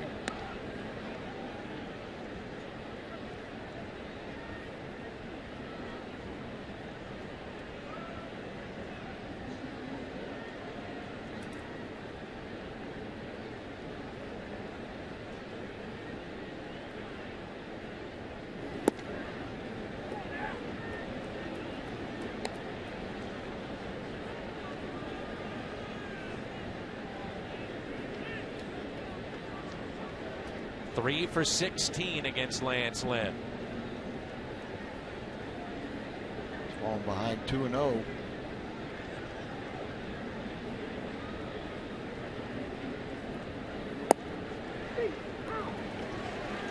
Slider there.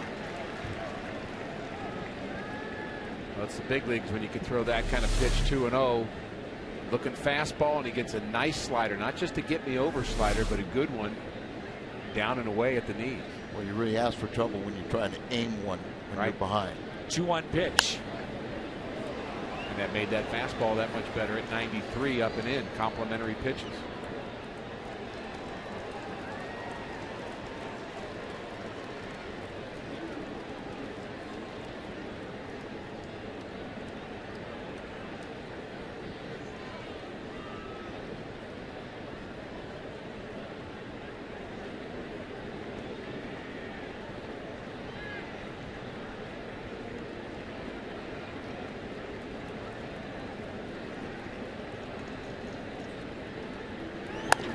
McCutchen, chopper to third, force play at second, and Lynn gets out of the jam. Take a deep breath. 3-0 St. Louis.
Moment of glory, and Matt Carpenter got things started on a 3-2 pitch and a happy fan. Klondike moment of glory, not once but twice, back to back. Carlos Beltran with a breaking ball that he lifted into the seats and left, and that's what we have here. A 3-0 lead, and those two back to back here in this home half of the fifth.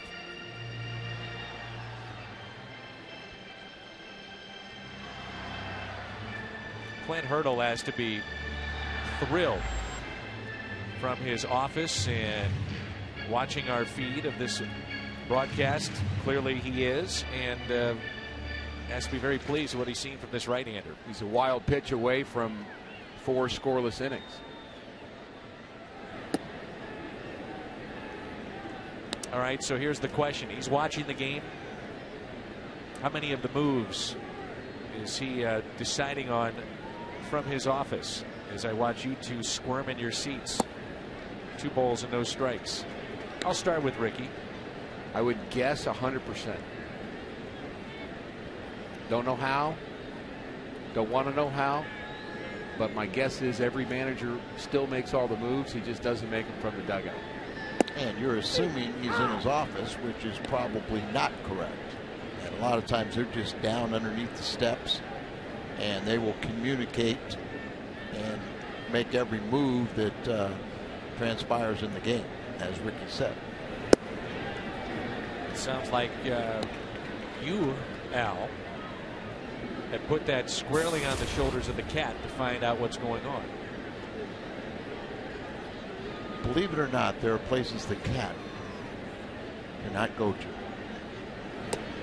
And he might use up a few of his lives if he tried. Leadoff walk to Matt Carpenter. Now for a limited time, you can get 2 bacon, egg, and cheese biscuits for just $3 only at McDonald's. One of the questions is how long can Gomez go? May get a little concerned watching a leadoff walk. Wonder how tired he is. Well, he's been a starter at the big leagues and all through the minor leagues, but perhaps not conditioned for that right now. Right. Yeah, I mean, those are the years in the past. And to our knowledge, he's been with the club all season and pitching in relief. So 2 walks issued by Gomez in relief of Jonathan Sanchez. 0-1 pitch to Beltran, taken for a ball, up and away. Off-speed pitch at 78 miles an hour, 1-1. With what he's done so far, he may not be in that bullpen much longer. I think that's the one thing that Clint Hurdle would love to see Jonathan Sanchez straighten his own game out, but how long can you go with him? A pickoff. Carpenter safe, back at first, diving in. Sanchez has not won a game in his last 18 starts going back to last season. And the way Gomez is pitching, people have to ask, it's like, why not make a switch? Outfield is deep, straight away. Deep right. Track. Wall. How far? Goodbye. He's done it again. Carlos Beltran with his 2nd home run of the night. Deep into the night and into the seats in right field.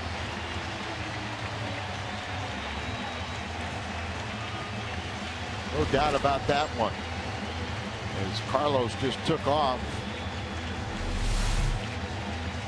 Nissan drive of the game. Carlos Beltran has homered from both sides of the plate tonight. 339 and now 340th of his career. 6th in the all-time list for switch hitters.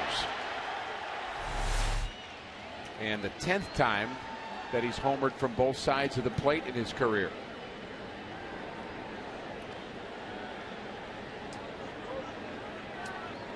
A 5-run lead for St. Louis. They have hit 3 home runs. Number 6 on a 2-1 pitch to Beltran, and he unloaded. Here's a 1-0 pitch to Holliday. And Holliday has been on base twice tonight with a single and a walk. Scored on the walk back in the 3rd. Maybe awarding that start potentially to Genmar Gomez was a bit premature. Well, I think he's still done a great job. I think this is just a reflection of him running out of gas. Yeah.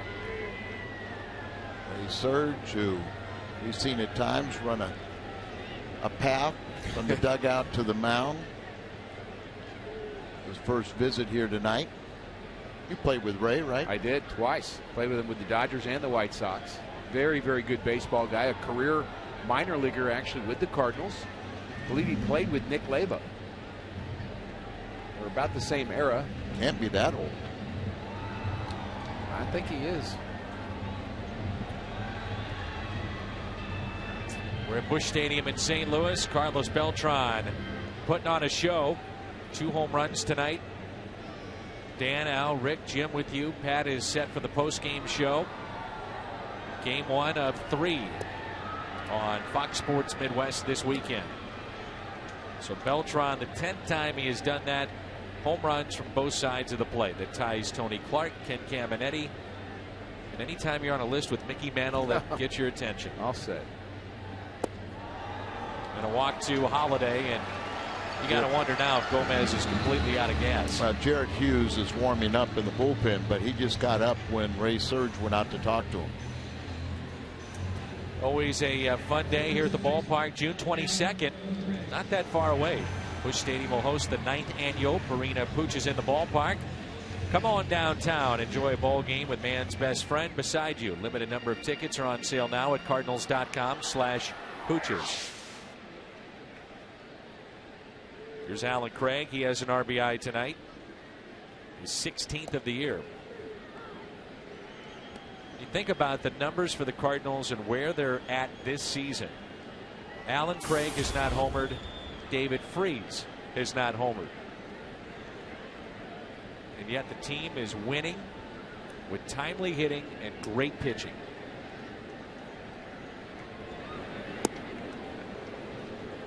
And the starting staff has been just lights out.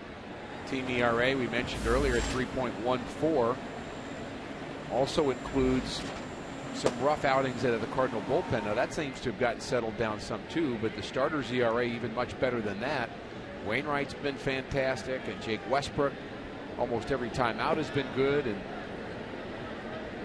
Lance Lynn a part of that. Shelby Miller, how can you not like what you've seen out of Shelby Miller? He is, I would say, beyond expectations through his first few starts.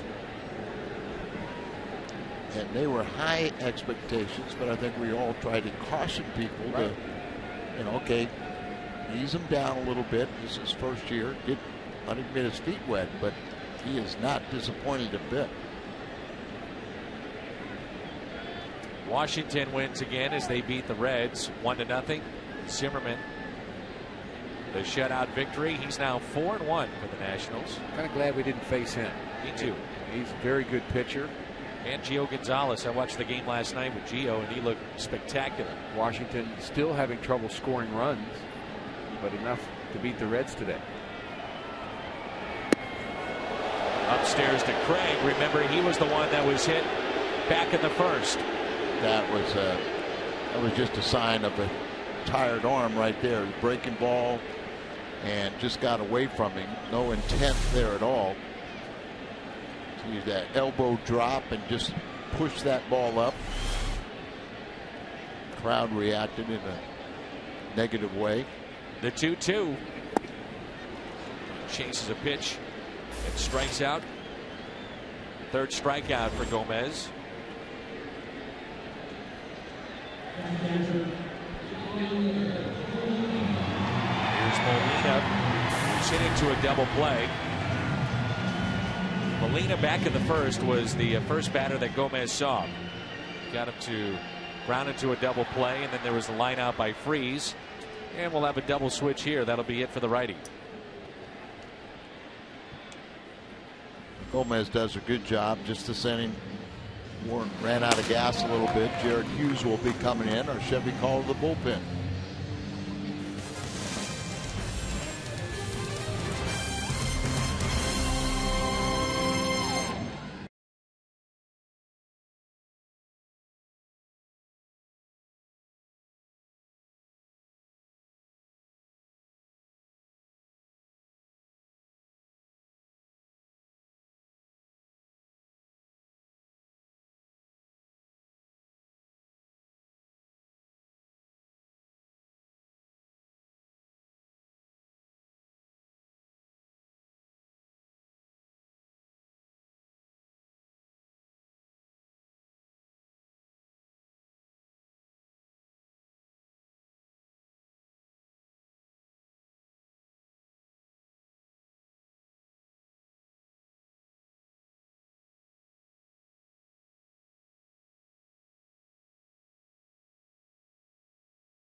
Cards and Reds.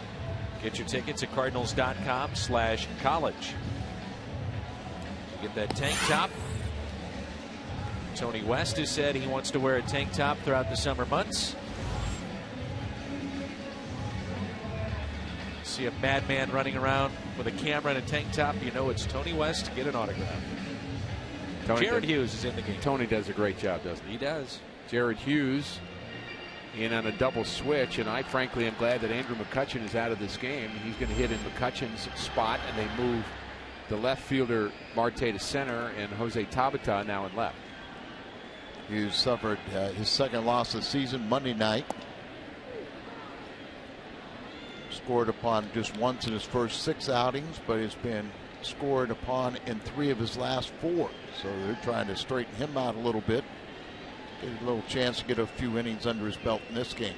Runner at first. This is Molina slicing down the right field line and foul.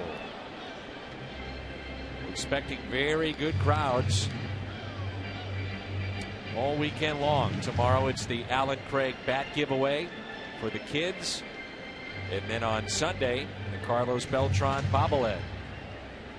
Carlos starting to go on a tear. He really carried this team power-wise a year ago, the first couple of months. Ended up leading the team in home runs. He had 32, and remember, a lot of those were in the early going. He was just red hot. Nice to see a little bit of power showing itself for the Cardinals. It hasn't been really what we've seen much. And Dan, as you said, David Freese and Alan Craig looking for their first, but you get all of them hot at the same time. This will be a team that has power. A swing and a miss by Yachty. Pitch at 93.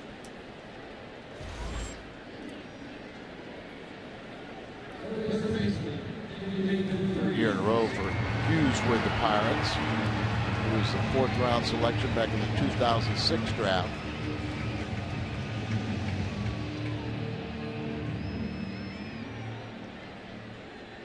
David Freese 0 for 2. Average at an even 200. A short lead at first by Holiday. Freese takes a pitch down and in. Ball 1.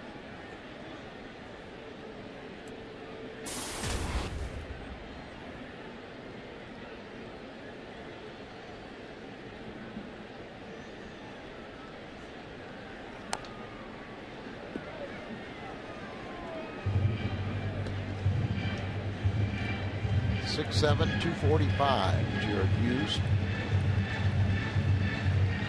Born in Connecticut, but grew up at high school and college in California.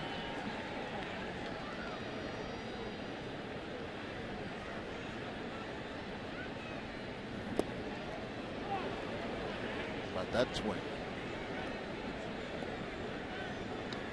1-2. We know when David's right, he's doing a good job of hitting the ball the other way. It just kind of comes natural to him, but a little more defensive, I would say, on his swings now than he will be after he gets it going.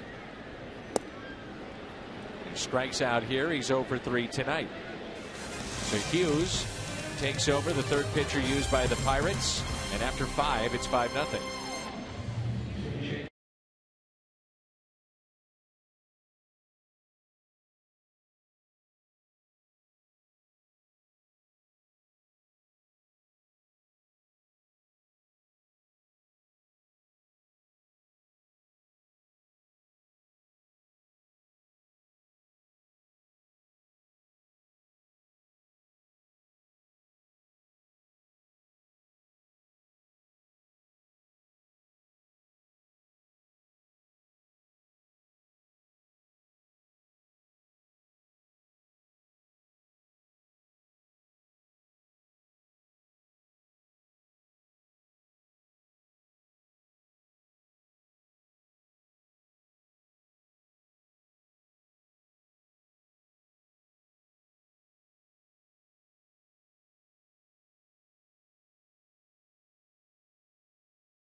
Pirates. Cardinals and Pirates tomorrow at 2:30. The last start for A.J. Burnett, 7 innings, 1 hit, and 8 strikeouts.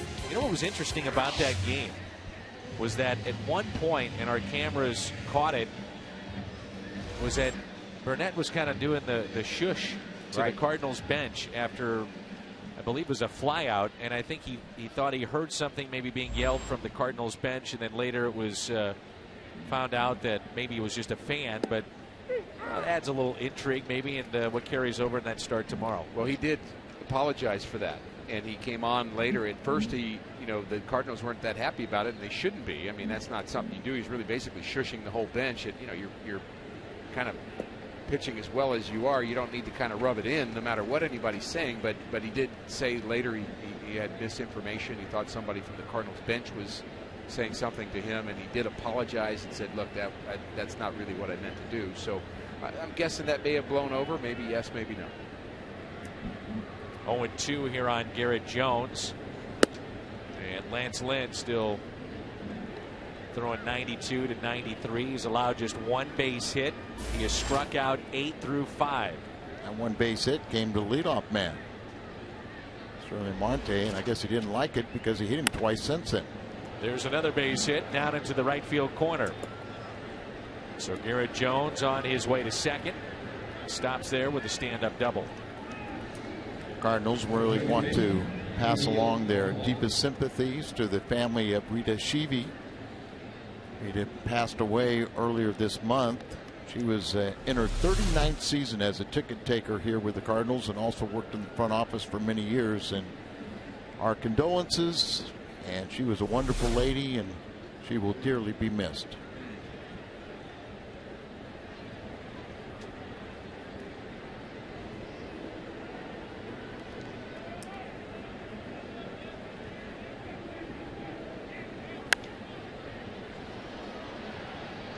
And that's hit out of play.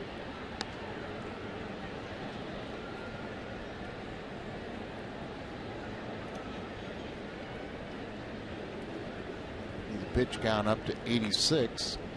So plenty still in the tank to get through this inning. And I know Lance still would like to work on that, be a little more efficient so he could go deeper into games. And a ground ball that's hit to the right side.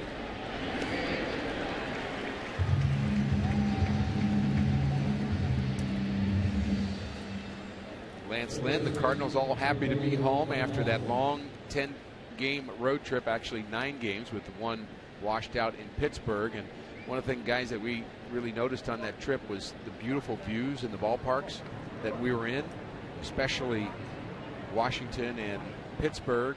Philadelphia nice too, but you come home and I think we kind of take it for granted just how nice the view is here of the arch and all the buildings downtown, the courthouse. Such a fun venue here at Busch Stadium, and the fans enjoying a good one so far.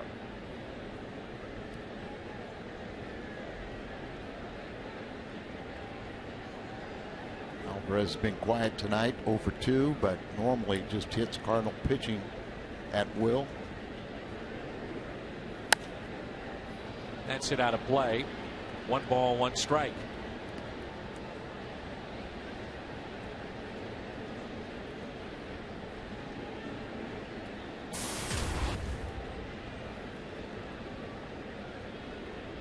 Lance Lynn not only is working on an 8-game winning streak dating back to last season, he came in with a 9 innings scoreless streak. So add 5 plus to that right now. After 14 1/3 and try and save that run. Strand him at third base.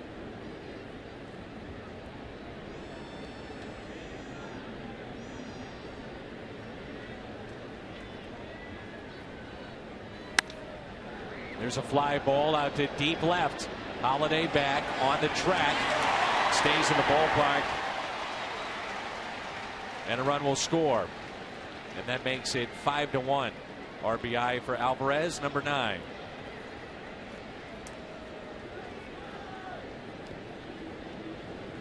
Kids, you can catch Cardinals Crew with Fred Bird and Andy Bennis tomorrow morning. Find out how to get your name on the new Stan the Man statue. See Fred Bird playing Twister. Cardinals Crew tomorrow at 11 a.m. on Fox Sports Midwest. The new Stan statue is something that's been put together by the good folks at Cardinal Glennon. Raise money for the Children's Hospital. They're happy tonight with the 3 home runs, the Homers for Health program, and you can join that as well at glennon.org.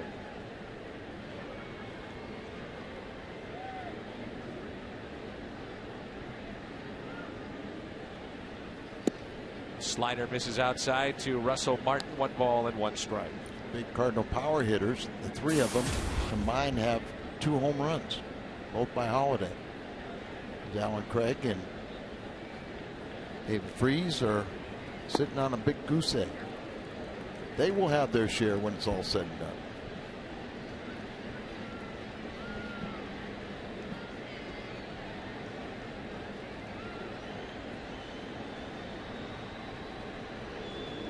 Here's a 2-1 pitch. Fastball and a strike. And they have gotten some home run production from Matt Adams, who we mentioned earlier is on the 15-day disabled list, and it'll go back to the last day that he played. He'll be eligible 15 days after that. And he's got a side issue. There's Matt on the left with Shelby. It makes a lot of sense. Put him on the DL this early, and still with some of the cold weather we have. And that's the kind of thing you can make worse. Sure. You can tweak it, and the guys that have the rib cage or the intercostal or oblique, and they call them different things, but basically they're all the same injury. It really does get worse with swings and with throwing. And a ground ball that's hit to third. Freeze makes the play, and Martin retired.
The next Fox Sports Midwest girl. Log on to foxsportsmidwest.com for details and the chance to be the next Fox Sports Midwest girl. I wonder if Garcia is eligible.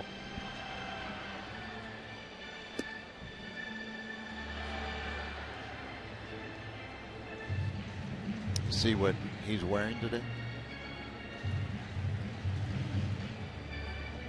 Frightened to say I'm sitting next to him. Here's John Jay. He'll lead it off for the Cardinals. And St. Louis with a lead of 5-1.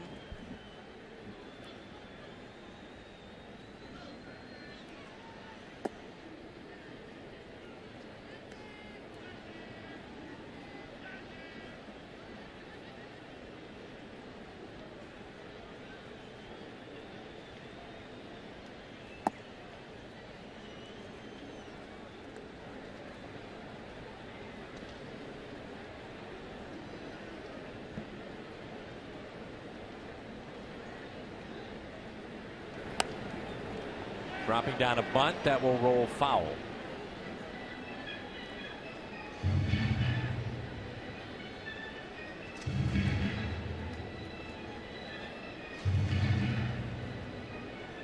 Two balls and one strike. John Jay with a base hit tonight.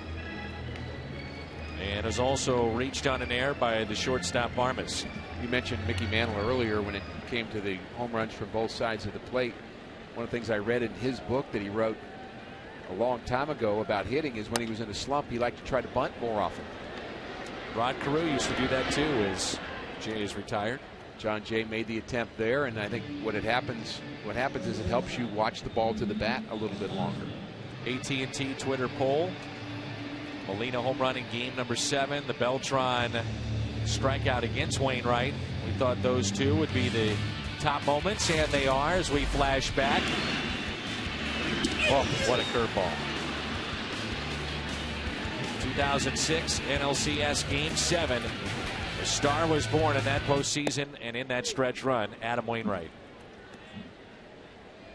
And now they're teammates. We show that highlight, and Beltran with 2 home runs tonight.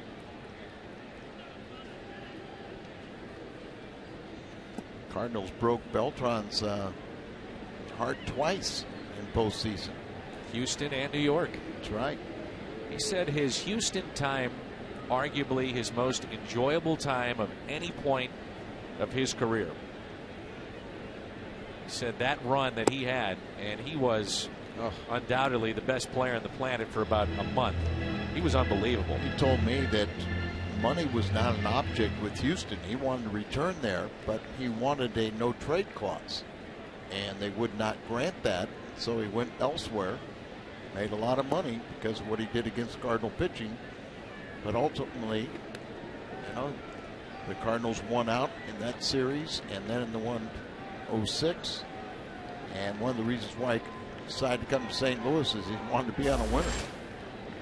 Hopefully, we can get him a little further in postseason this year. The 2-2 inside to Pete Kozma. The Houston fans have not forgotten his exodus. Well, they haven't. Every time we go back, they boo him fairly soundly.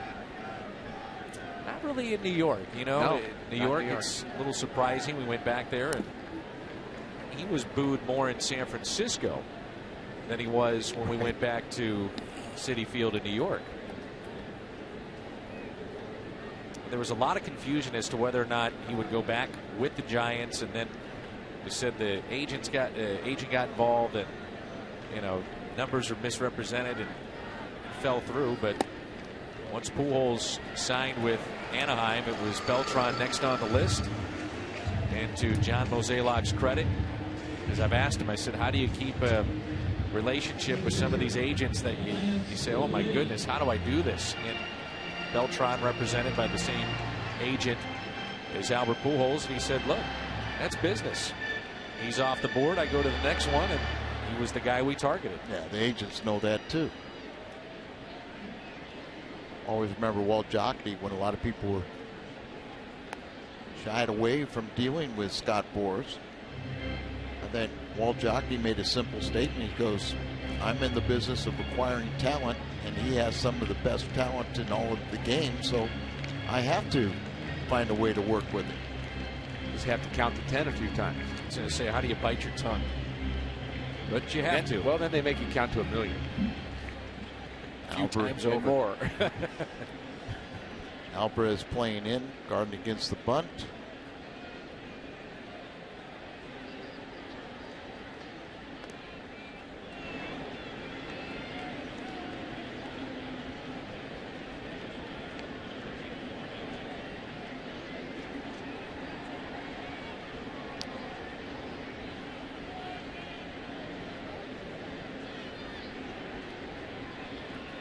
Oh, up and in, and on his back, Lance Lynn.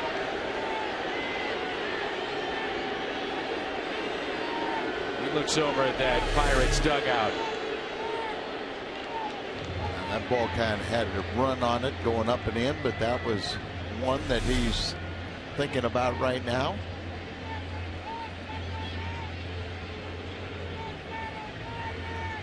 (5-1).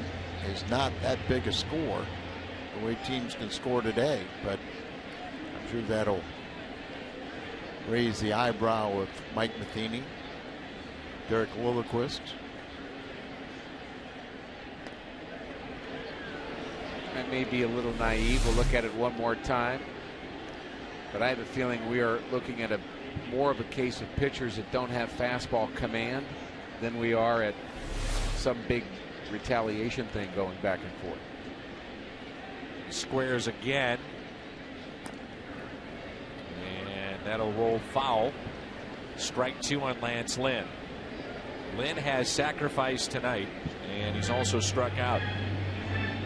Lynn's going, if I get in a fight with Jared Hughes, I want my extra weight back. I think he's got some strength still with him, though. I'm sure he'll be bunting again, and the real key is to set the bat angle towards the first base side. Let the ball hit the bat. You're essentially catching it. Doubt they'd let him swing here. He's setting that angle. Never got it out in fair territory. Third strikeout. The fans down low got an earful. For the second time tonight from Lance Lynn. So there are 2 outs now. And a runner at first, and here is Matt Carpenter.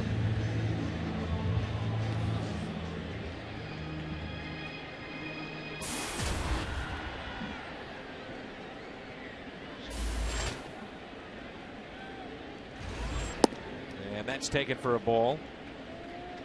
Low and away. Saw Lynn walking off the mound and his frustration screaming into his glove, and then moments ago, you could hear it up here, he was unhappy. Didn't have a glove to scream into. No, sir. Matt Carpenter has homered tonight. He's grounded out and also walked and scored.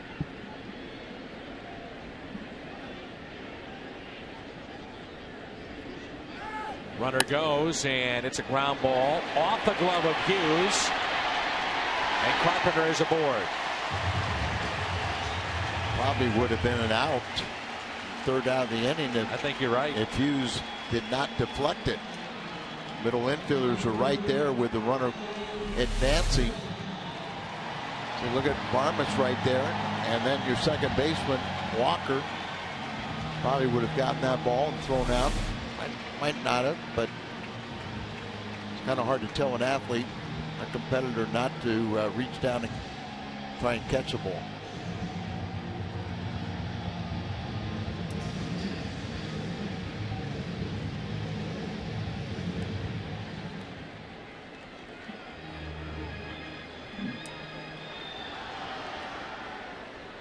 Beltran is homered twice tonight. The shift is on, and the first pitch is taken high and outside with the runner at second base. That's Pete Kozma, his good speed. Barmas, the shortstop, is near the bag at second, and still they put that second baseman Walker good 15-20 feet back on the grass. Pirates have had a few comebacks already in this season, so don't count them out here tonight. Down 4.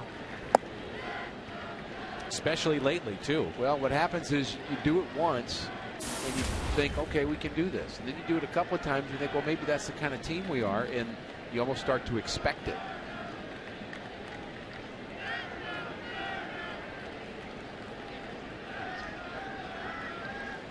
Here's a 2-0 pitch. A throw down to second. Over the last 2 years, the Pirates, late in the season, would be in first place. And they'd have collapses. They've had 20 years of losing, but this group of players feel like that they are very close to being a contending team. They're a half game behind the Cardinals currently in the race. But this is a team early in the year, they can give you a lot of trouble. And that's ball 4, so the bases are loaded. We saw Russell Martin on the 2-0 pitch, which looked to be a strike, turned around and had words with the home plate umpire, and he was upset. So now the bases are loaded. Kozma and Carpenter. And really, they should be out of the inning, if not the ball that went off the glove of Hughes. And the walk to Beltran, and a chance now for Holiday to do some damage. They surge out again, see if the lefty doesn't get up in the bullpen.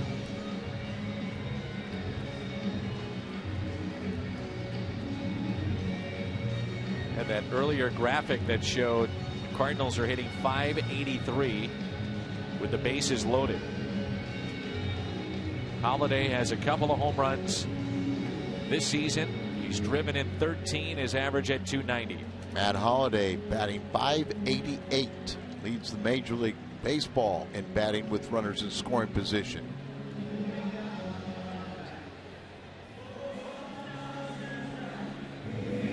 And with 2 outs, it's Holliday and Beltran, who are first in the National League, batting .667 with runners in scoring position and 2 outs. And we've almost gone 1/6 through the season, and these guys putting up these numbers that you would think would be in the first week or so. So the base is loaded for Holiday.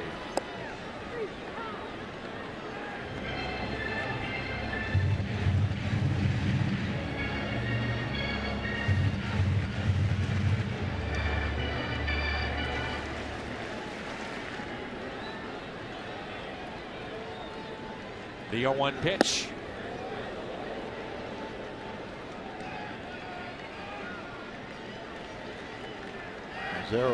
Vin Mazzaro, a right-hander warming up behind Jared Hughes.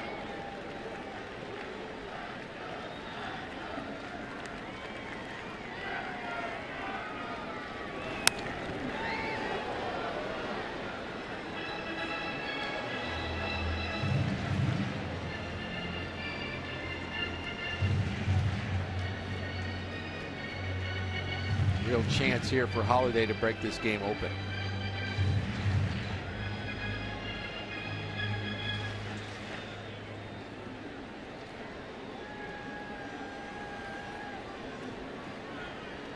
One-two pitch. Holiday puts it in play. Hughes backhand, settles, throws, and gets out of the jam.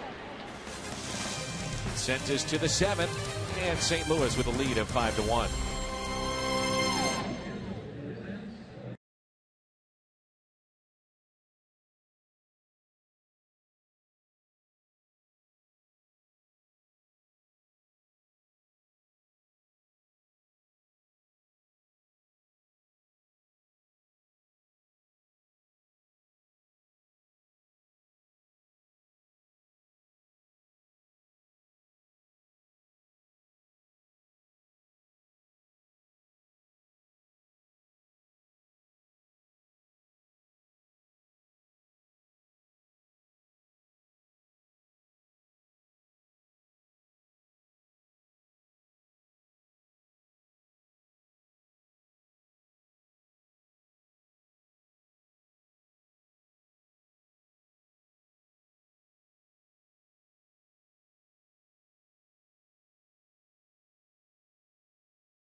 One for Pittsburgh.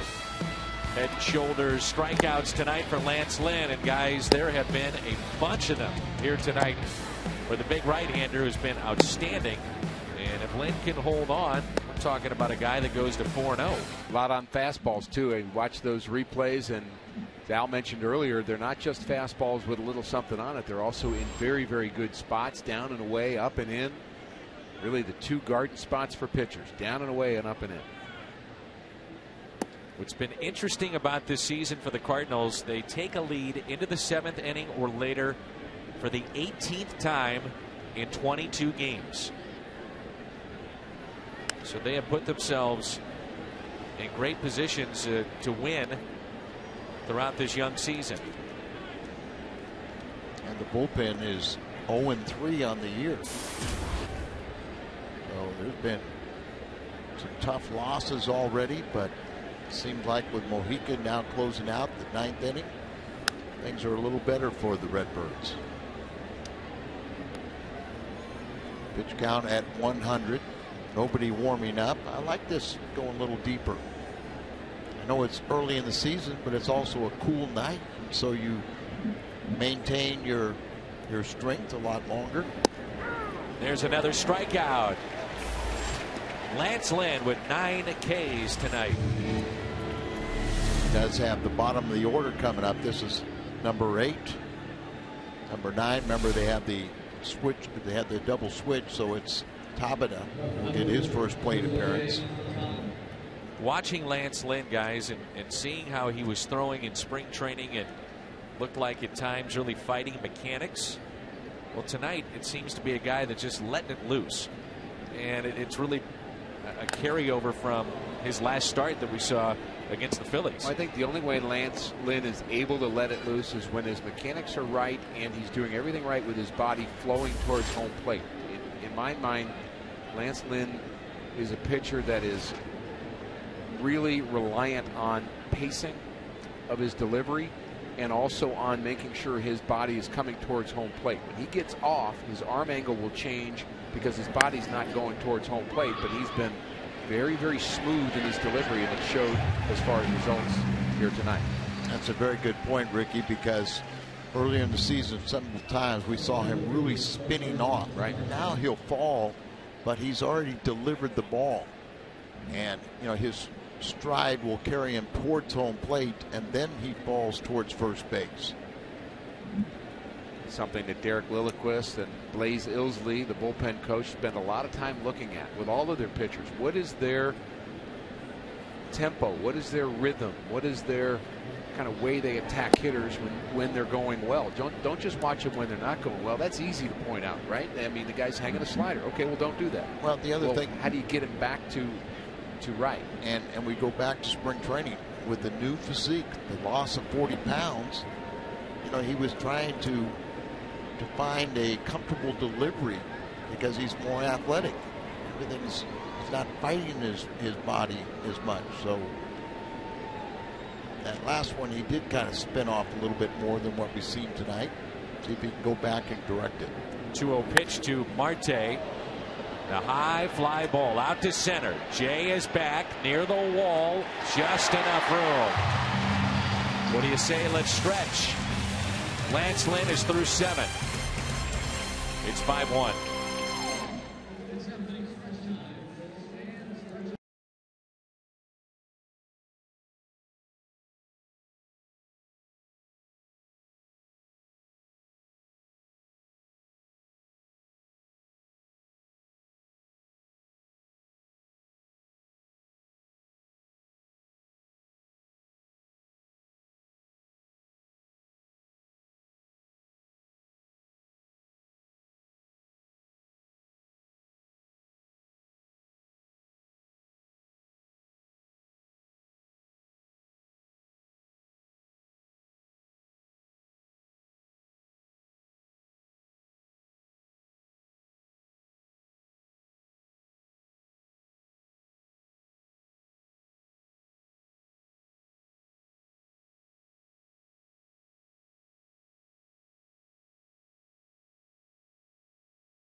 The authority of the St. Louis Cardinals and may not be reproduced or retransmitted in any form. And the accounts and descriptions of this game may not be disseminated without the express written consent of the St. Louis Cardinals. Home half of the 7th rolls in. Redbirds on top 5-1. And a right-hander is throwing in the Cardinals bullpen. This Alan Craig will lead things off. Mitchell Boggs is that right-hander, and it appears that Mitchell will be coming in here. And he'll take over for Lance Lynn, who's been outstanding in his 7 innings of work. 2 hits allowed, no runs. He has walked 3 and hit 2 batters. Or 1 run, excuse me. Sac fly. And 9 strikeouts.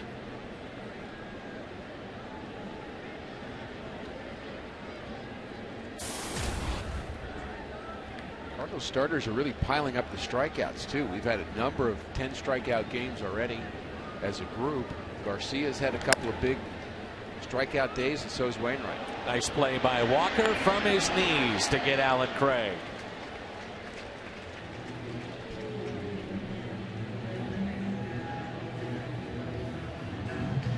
But high strikeouts generally lead to high pitch counts. Lynn with 106 pitches through 7th inning. One more look at that play by Neil Walker. Very complete player, and Alan Craig saying, "Why me again?" Guy trying to get untracked with the bat. Guy makes a nice play on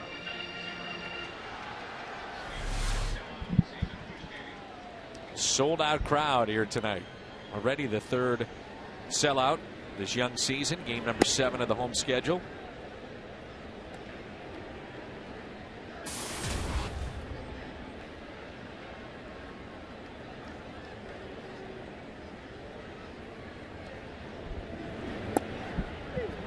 The slider taken low, but a strike, 1-1.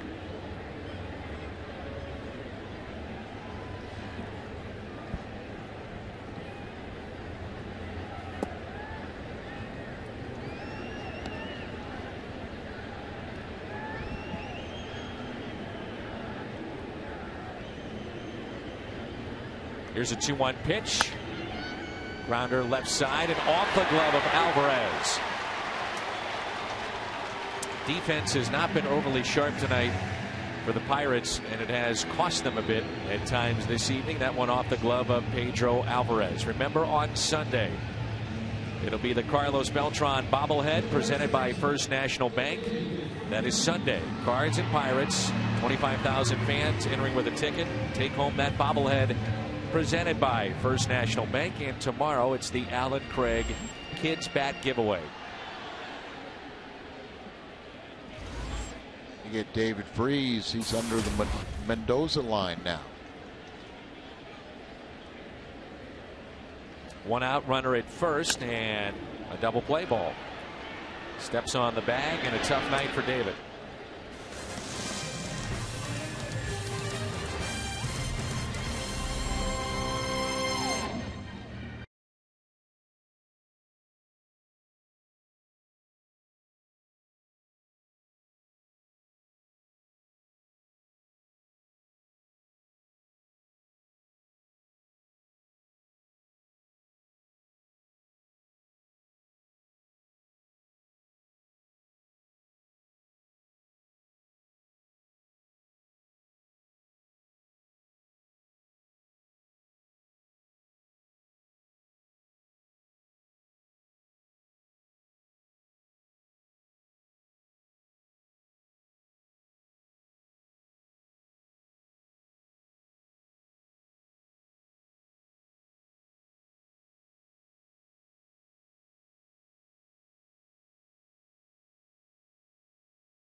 Standing by with a Bomberito Sports Update. What do you have, Pat?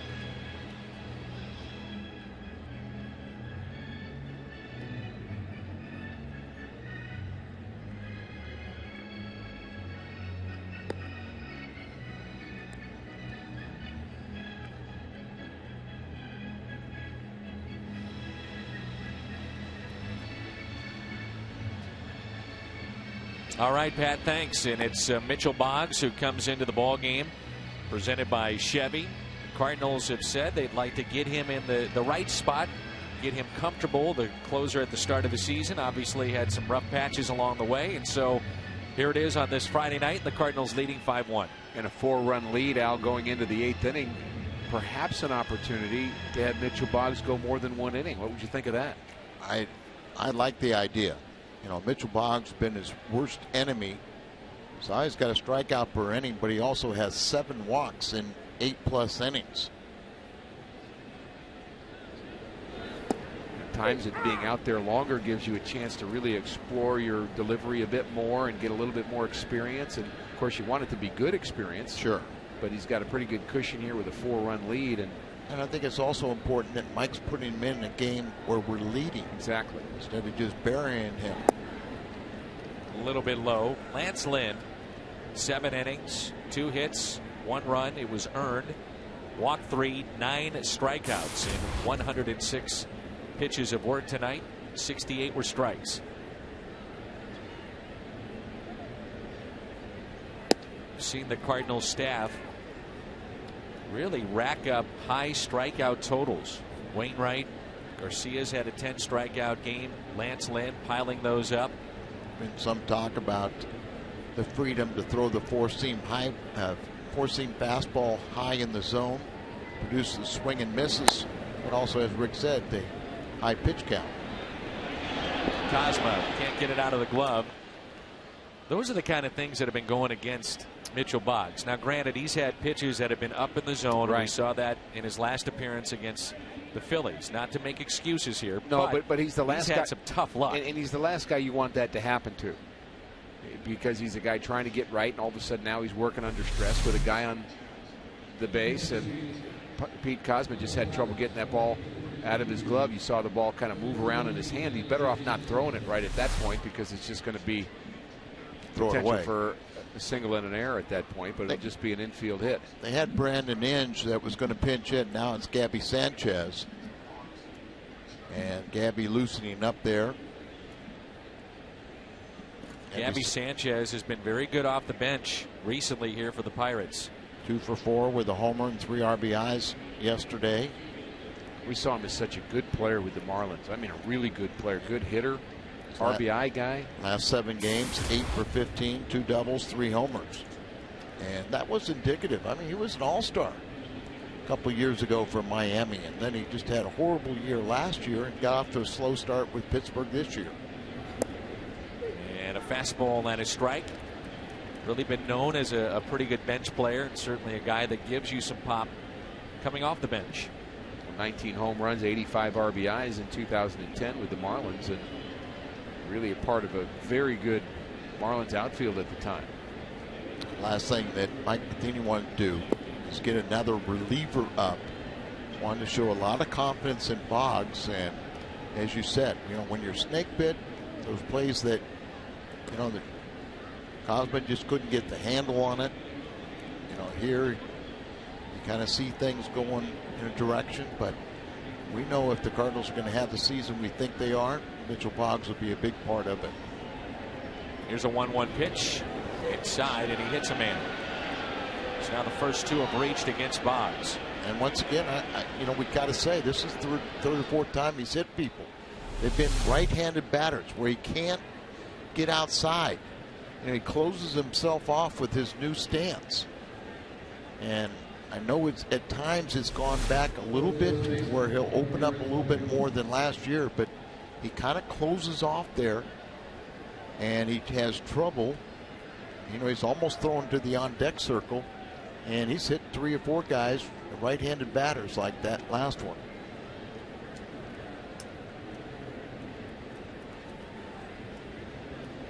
What were you saying about these Pirate Club, thinking they can come from behind?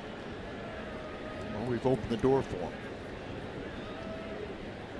Top of the 8th and nobody out, 2 on.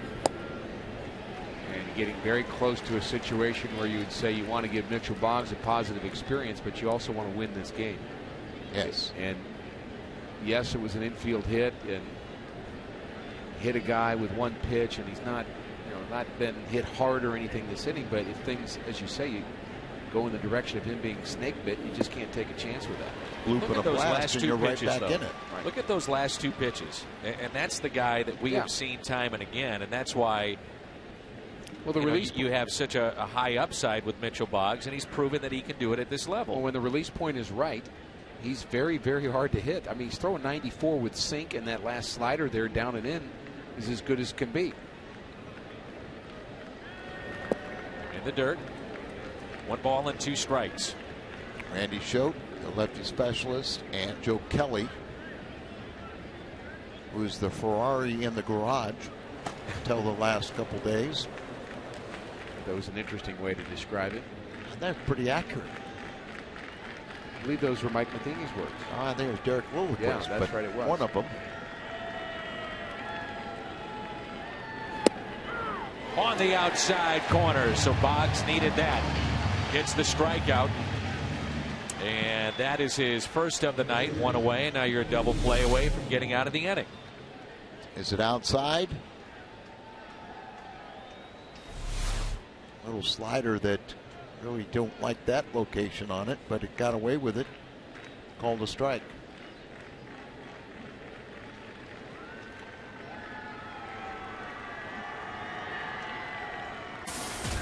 Here's Neil Walker, 0 for 2. The walk back in the 4th. Ball 1. 95 miles an hour. Ricky, what do you see? I know Al's talked an awful lot about it with the mechanics and maybe being closed off. What are you seeing? Well, I see his arms dragging, and there's a reason that his arms dragging, and he can't get the ball released out in front of him enough to get to that inside pitch to a left-hander or outside to a right-hander.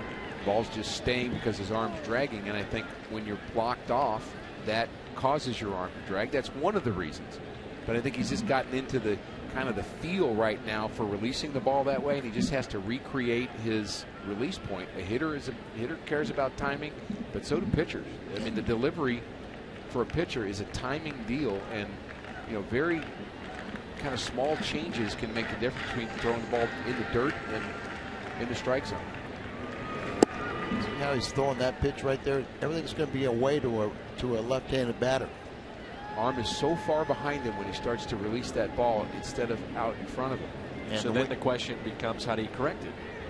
Well, one of the ways you try to correct it, you can try to slow down the delivery. You can try to keep him over the rubber longer and not be out so fast, not be in such a hurry to throw the ball. If your body's out in front of your arm, they sometimes teach you to just, okay, stay over the rubber longer. Start slower. Slow, slow, slow. Then explode.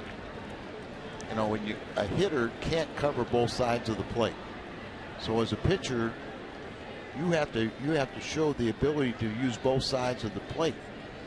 A hitter picks one side, you as a pitcher picks, the other side. But right now he can't get in on left-handed batters, and most of the time it's going to be constantly away to a left-handed batter. And if he's a right-hander up there, he's going to be in the rib cage. Way outside. So the bases are loaded. And now comes a dangerous situation. Bases loaded, and the tying run will come to the plate. And what we were hoping to be a positive becomes another negative because he can't stay in there, and now you put the Pirates right back in this ball game.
if you're just joining us, Gomez, a reliever for Pittsburgh for Jonathan Sanchez, ejected in the first inning after he hit Alan Craig. Gave the Pirates 4 1/3, 3 hits, 3 earned runs. Beltran is homered from both sides of the plate. And the starter tonight, Lance Lynn, outstanding yet again. 9 strikeouts, only 2 hits allowed, and the 1 run for Lance Lynn. Chevy called to the pen, Randy Choate. He's a left-handed specialist, and he's inherited some base runners. With the bases loaded here, it'd be 15 on the year, appearing for the 8th time. And probably just the one batter, Alvarez here, who actually, is hitting left-handed pitchers higher than he is right-handers. Neither one of them very good. Tough lefty for him in Randy Choate, and this is exactly why the Cardinals got Choate for this situation right here. A tough left-hander in a key situation. Swing and a miss. Pedro Alvarez is flied out to deep left, nearly out of the ballpark. We know he's got home run power. That was a sac fly. Was caught by Holiday. He's now jumped up to 9 RBIs. Randy just continues to throw that slider away from him and will be in good shape.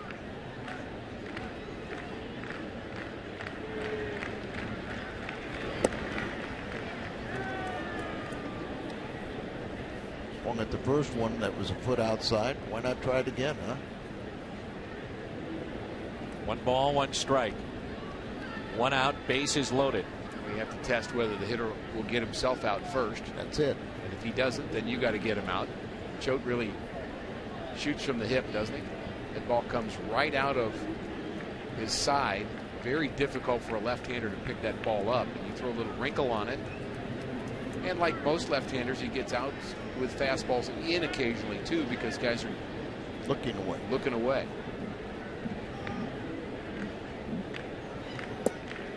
That's strike 2. Looking for the slider, something else, and got the fastball. Yeah, got the fastball. And it's a mind game to go up there guessing. These hitters are going to guess about 25% of the time right. They're usually about 250 hitters, aren't they? And Randy Choate, this is his 8th appearance. The situational lefty. At this point, to be quite honest, I thought he might be used a little bit more. I thought so too. And he expects that. It's kind of a new toy, and Mike Matheny is still trying to figure out how to use this new toy. One batter situational left-handed. Bases loaded. 1 ball and 2 strikes. Choate will have value. You think about teams in the Central Division, Votto, Bruce, hitting from the left side with the Reds, Alvarez, Garrett Jones, Neil Walker a little better from the left side. He's got a 3-year contract with the Cardinals. He'll be 40 years of age at the end of that. He feels that he'll be able to pitch till he's somewhere between 45 and 50. Because they only throw 40 innings a year. We all thought that, Al.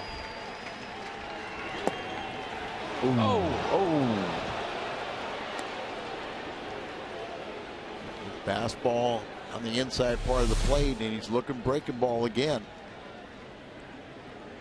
Could have been called. Sure, could have. Mike didn't like that one. But, boy, that's a dangerous spot down and into a lefty, too. The pitch of the ball game, the pitch of the night might be right here. Bases loaded, 1 out. The 3-2. Fouled back in a big rip. Another fastball. But good location away from him. Just could foul it off. Well, you just hate to see the bases loaded and then you run a full count on him. Or now a base hit scores at least 2.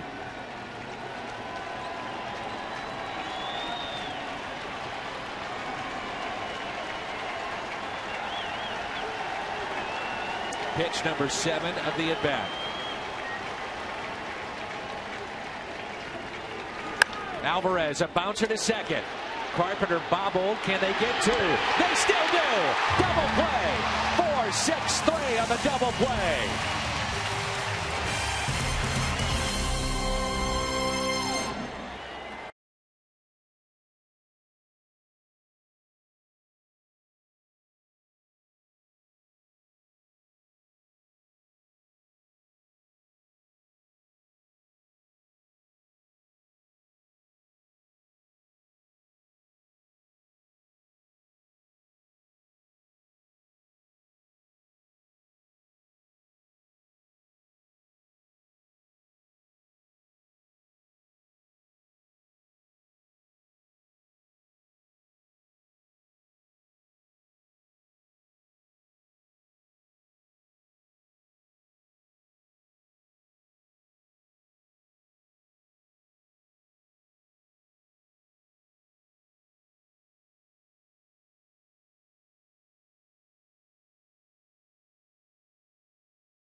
Matt Carpenter and the turn at second base. Rick, what do you see here?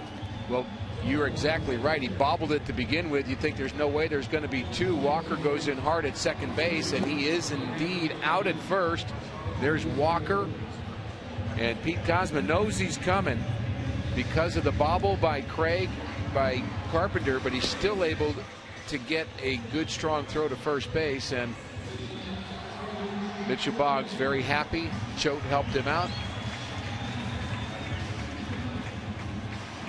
Well, nice to see Mitchell, who's right there to congratulate his teammates, and then says something to Mike Matheny, and I'm sure it's something along, hey, Skip, hang with me. It's going to get better.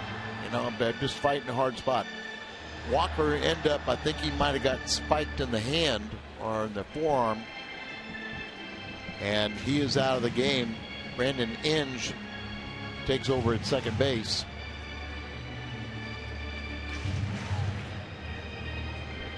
So Brandon Inge, who was the final out of the 2006 World Series for the Detroit Tigers into this ball game. Mazzaro is the new pitcher, Vin Mazzaro.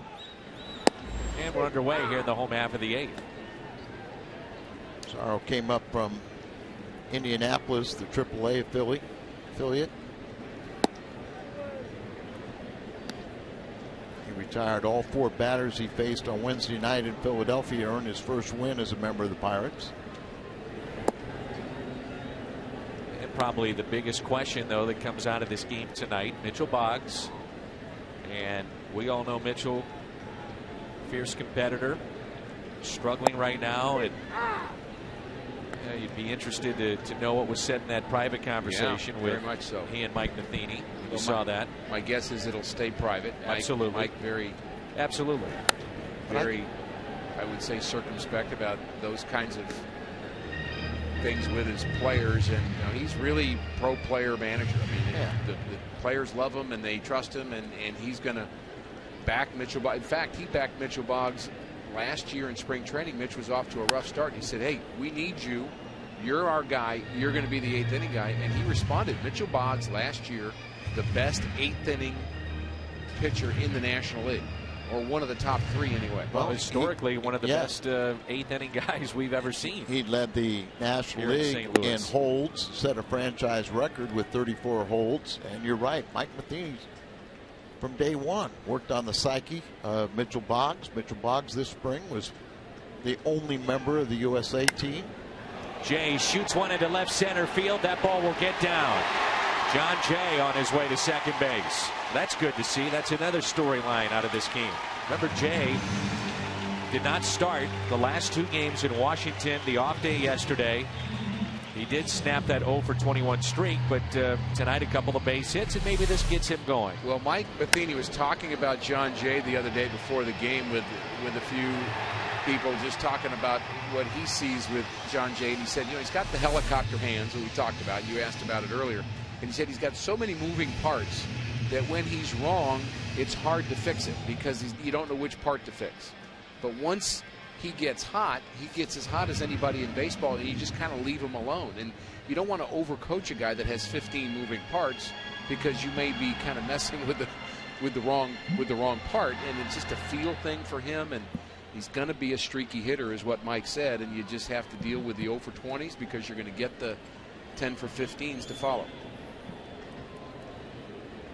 And I guess the follow-up to that is, can you live with that in your leadoff spot as opposed to having him as your 7th hitter in the lineup? Well, he's not leading off right now. Yeah, I kind of like Carpenter better because he works the count more. He's not afraid to hit with 2 strikes. John Jay walks very little. And, he'll go after the first pitch he sees in the strike zone. But you can say the same thing about leave John Jay alone.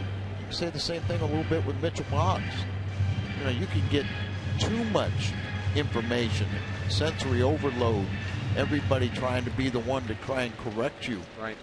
So it's one of those things that until Mitchell goes out there and has a couple successful outings, he's going to probably go through this for a while. But once he gets it straightened out, he'll be locked in. 1-2 on Pete Kozma. And I think, though, he would be the first one to tell you it's got to change, and it's got to change fairly soon. I mean, he had a great year last year, and he's fighting. He's probably thinking a lot out there, like you said, Al. Mechanics. He's probably heard a million different reviews on what needs to be done.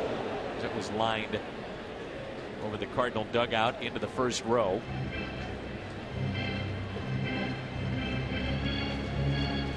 Everybody clapping down there, so that's good. Seemed to be all right. But, again, Rick, if you're Mike Matheny, you think about the next spot I can possibly put him in, and what do we maybe do on the side? What's something that we come to the ballpark with tomorrow? Mike's such a positive guy, and Mitchell is too. Well, I think he's a positive guy. He put him into this ballgame against a Central Division foe that you're going to be fighting all year. You're going to need Mitchell. Wow. Look at the spin on that. May have hit the lip of the grass, but bottom line, some English on that. It goes past Brandon Inge, and a run scores to make it 6-1. Take a look at this. See this English here. He comes in to make the play and takes a right turn. Gets underneath the glove, and so John Jay will score easily as that ball took a wide turn before it got near there, and that's a base hit and RBI for Kozma, and now Wigington will try and add to the Cardinals' 6-1 lead. Brandon Inge is going, something's wrong with this field. Didn't he have some problems in Detroit in the World Series in 06 too? Well, you weren't the only one. We flash back, and bunt after bunt was thrown away. Oh, goodness. That's Inge there.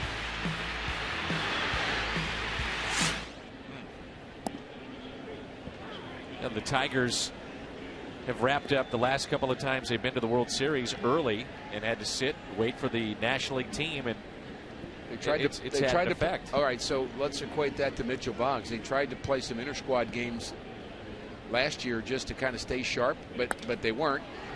So how do you keep Mitchell Boggs sharp if he doesn't pitch? Look at this one. That drops in for Ty Wigington. Well, he needed that.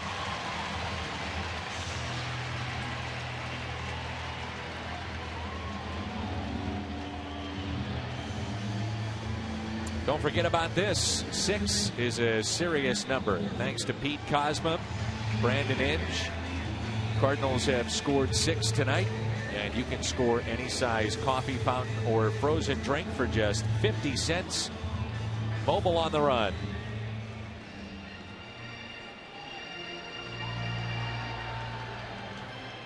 And looking down at us, shining on us tonight.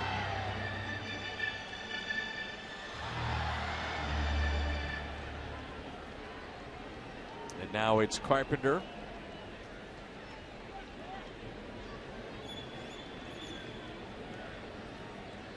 With 2 runners on.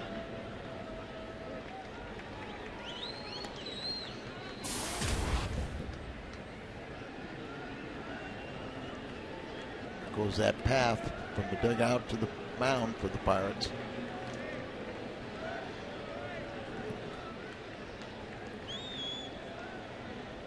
I would imagine, though, they feel that this has gone better than maybe they expected, even though they're down 6-1. What I mean is the continued use of pitchers out in their bullpen. Well, Jared Hughes did a good job, not just Jedmar Gomez, but Hughes did a nice job too, 2/3 solid innings. Just eating up some of those innings. And a reminder that baseball is brought to you by Bud Light. Sure sign of a good time. Here we go. And by Ford, the official cars and trucks of the St. Louis Cardinals. Yeah, the score has not gone their way, but they've had some of those relievers eat up some of the innings. So 2 on for Carpenter. And Matt tonight, home run back in the first, 412 feet. Grounded out in the second, walk and a run scored in the 5th, and a single in the 6th.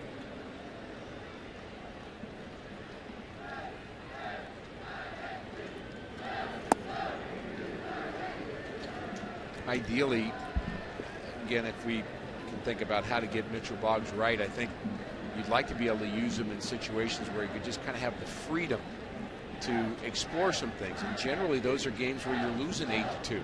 But guess what? The Cardinals aren't having very many of those games, because that means the starters getting knocked out, which isn't happening. So the starters getting you to the 7th or 8th inning of a game, they're all tight games, or you've got the lead.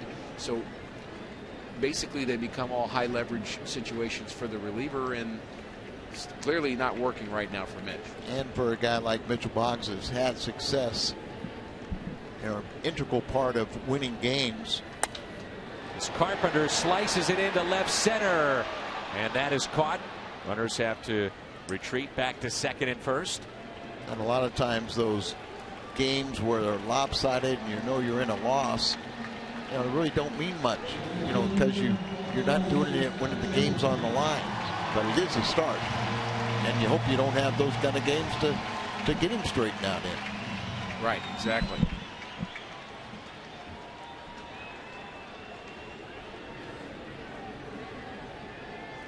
Beltran, a 2-home run night.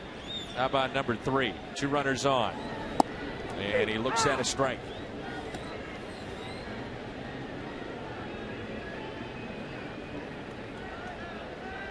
Randy Choate comes in and gets the double play. One of his biggest appearances thus far as a Cardinal.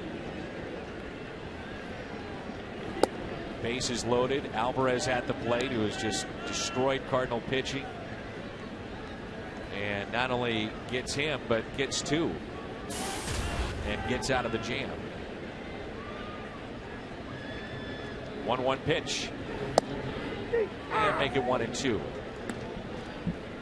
Joe Kelly continues to warm up. Looks like he'll be the next one out of the bullpen. Maybe with a 6-1 lead right now with just 1 out. Maybe this is the game to put Salas in.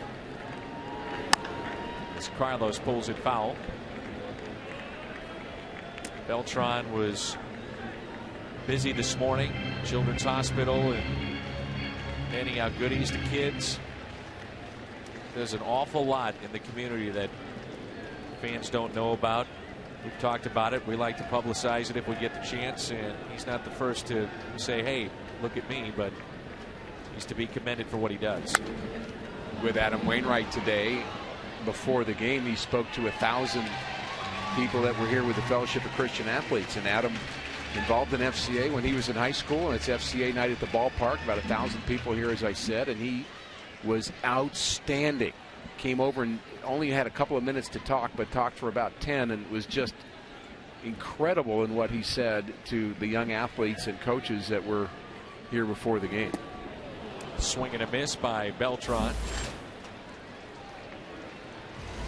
So 2 outs, 2 on, and Matt Holliday will be the hitter. The Pirates will have Russell Martin, Clint Barmas, and Tabata due up.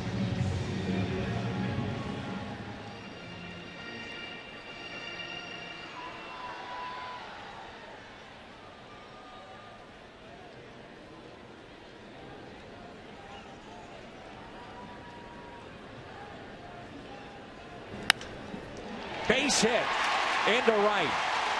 1 run is in. That's Cosmo. Wigginton on his way to third. RBI for Holliday. That's jumped up to 14 this year, and it's a 7-1 lead here in game 1 of this 3-game weekend set.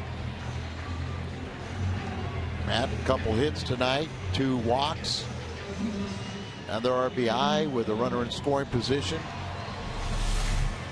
Cardinals have banged out 12 hits, and that ball up there gets on top of it, pounds it, gets by there, and so Cosmo will come in and score. Wigginton goes from first to third.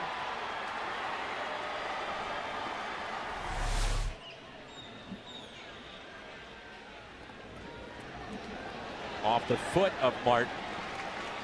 Glove, foot away. Holliday advancing to second base. You know, I like the way that RBIs have been spread out in the Cardinals batting order. Beltran, Holliday, Craig, and Molina all with 14 or more RBIs now after what they've been able to do here tonight. And so you got a lot of spread out danger. And with Matt Adams, when he's played, he's been productive with both home runs and RBIs, and was the team leader in spring training. And we mentioned earlier he's on the disabled list now with the oblique. But he will be important to this Cardinal team before it's over. Yeah, Carpenter has 8. You got 8 for John Jay, 7 for Cosmo. Yeah, that's really not contributing there is David Freese, and we know when it's all said and done, he'll be one of the big RBI guys. He only has 3.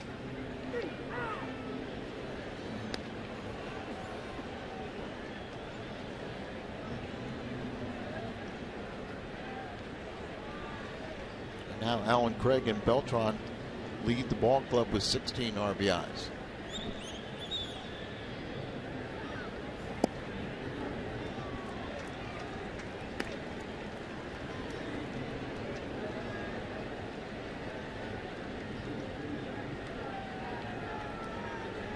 Runners in scoring position and 2 outs tonight. 1 for 4 in this spot.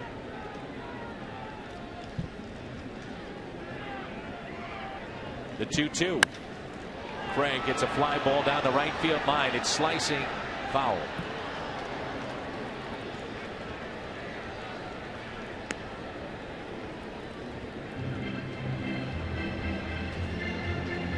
Cincinnati has lost today 1-0 to the Nationals. The Pirates came into action today a half game behind the Cardinals.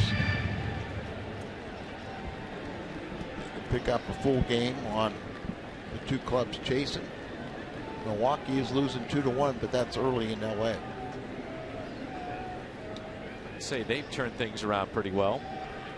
Once they left here. Yeah. Outside to Craig. Would never have guessed that that team was getting ready to go on a big winning streak. I agree. And they weren't doing anything right. No, not without Hart, Ramirez. Their rotation didn't look good. Problems in the bullpen. Big problems in their bullpen.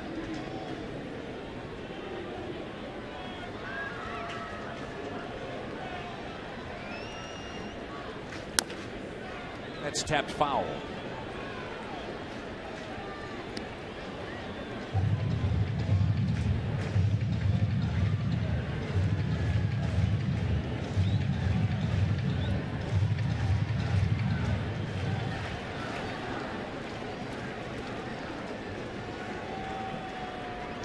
Nice to see the team on the other side of the state off to a good start. Al Raboski's former stomping grounds. Craig, right field, and that's down for a hit. 2 runs will score. Allen on his way to second, and he says, let's just go ahead and play out the top of the ninth. Get my 2 RBIs in.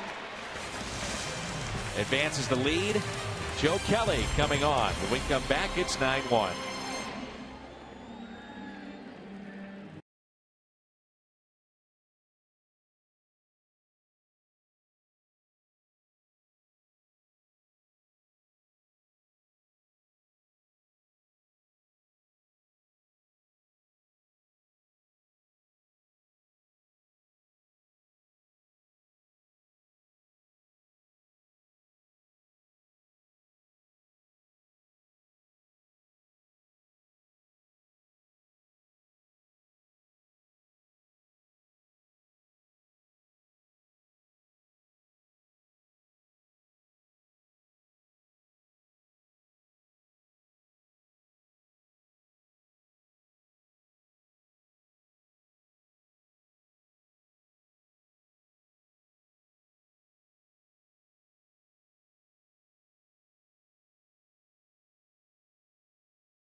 Game on the post-game edition of Missouri Lottery Cardinals Live. Pat Harris will be joined by Al Raboski, will make his way to the set. Carlos Beltran puts a hurting on Pirate pitching. They'll recap his highlights from tonight. They'll break down Lance Lynn's night. 7 solid innings from Lance, plus someone's going home with a hungo. Joe Kelly will do the pitching for the Cardinals as we head back to the booth, and Dan Rickenau, guys. Thanks, Jim. Good job as always. Jim will be in the clubhouse tonight. We'll hear from Mike Matheny.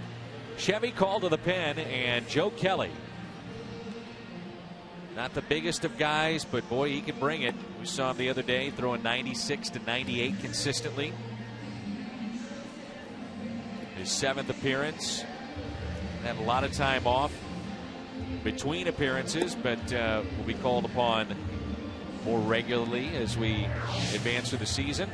Budweiser play of the game, no surprise here. Carlos Beltran, 2 for 4. Homers from each side of the plate.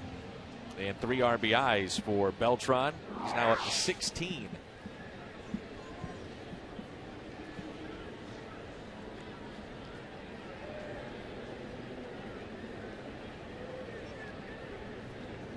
Russell Martin leads it off.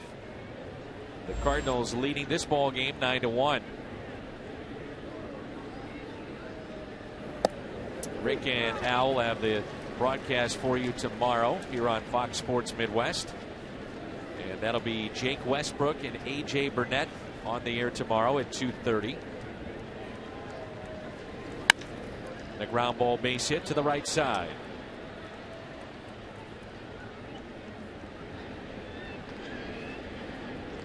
And if you would have known that this would be a 9-1 score, Mike Matheny said, boy, this would have been a perfect time to bring in Mitchell Boggs. Yeah. But because Mitchell had those problems, you know, the Cardinals scored those 4 runs, it might have scared him a little bit to not bring in Salas in this ball game. Save Joe Kelly, who appears like he's going to be one of the big 3 to finish up games. Joe, a appearance in the day game in Washington, which really was a nice win for the club, wrapping up a long road trip, a sweep against the Washington Nationals, and doing it in that final game against Steven Strasburg.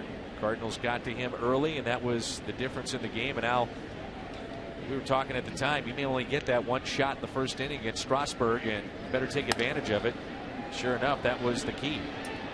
The fly ball into center for out number 1.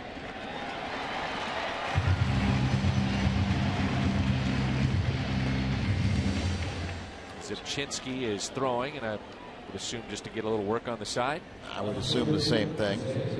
Just with the off day yesterday, just to tune up a little bit. There'll be times when guys down there in that bullpen are just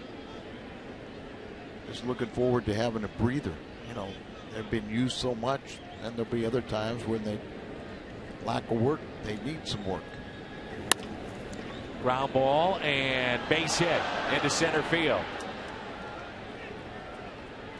Keep playing this game. There's been a few, but one that really stands out after the base hit by Tabata is Randy Choate coming in, relief of Boggs. Alvarez at the plate, bases loaded. The Cardinals turn a double play to get out of the inning. Every game has 4 or 5 different confrontations between pitcher and hitter that really are the difference in the game. Cardinals got some 2-out hits. Alan Craig another one. He's been doing that an awful lot over the last couple of years. He too with 3 RBIs along with Carlos Beltran, but that pitch by Randy Choate huge in this game.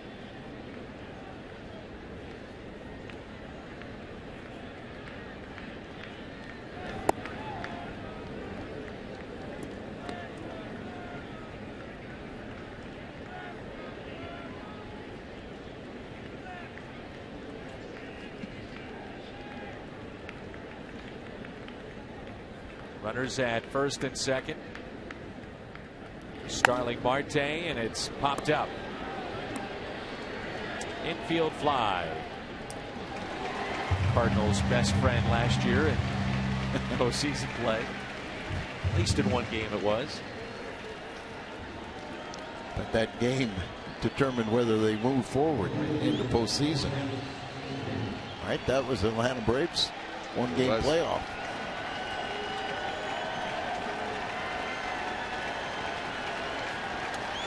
Chilly night here at the ballpark. Well over 40,000. Many of them that have stuck around are on their feet right now. This is Travis Snyder. 2 outs and 2 on.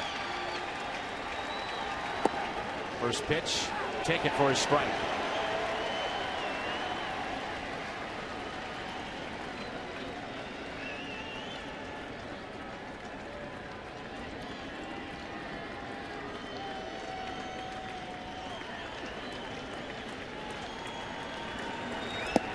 One ball, one strike.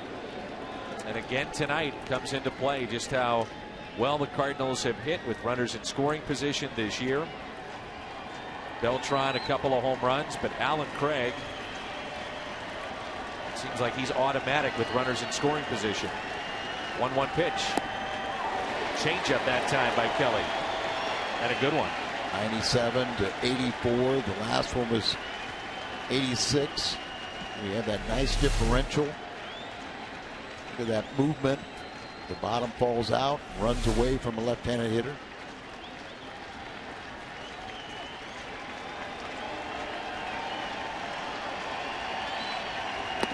Got him.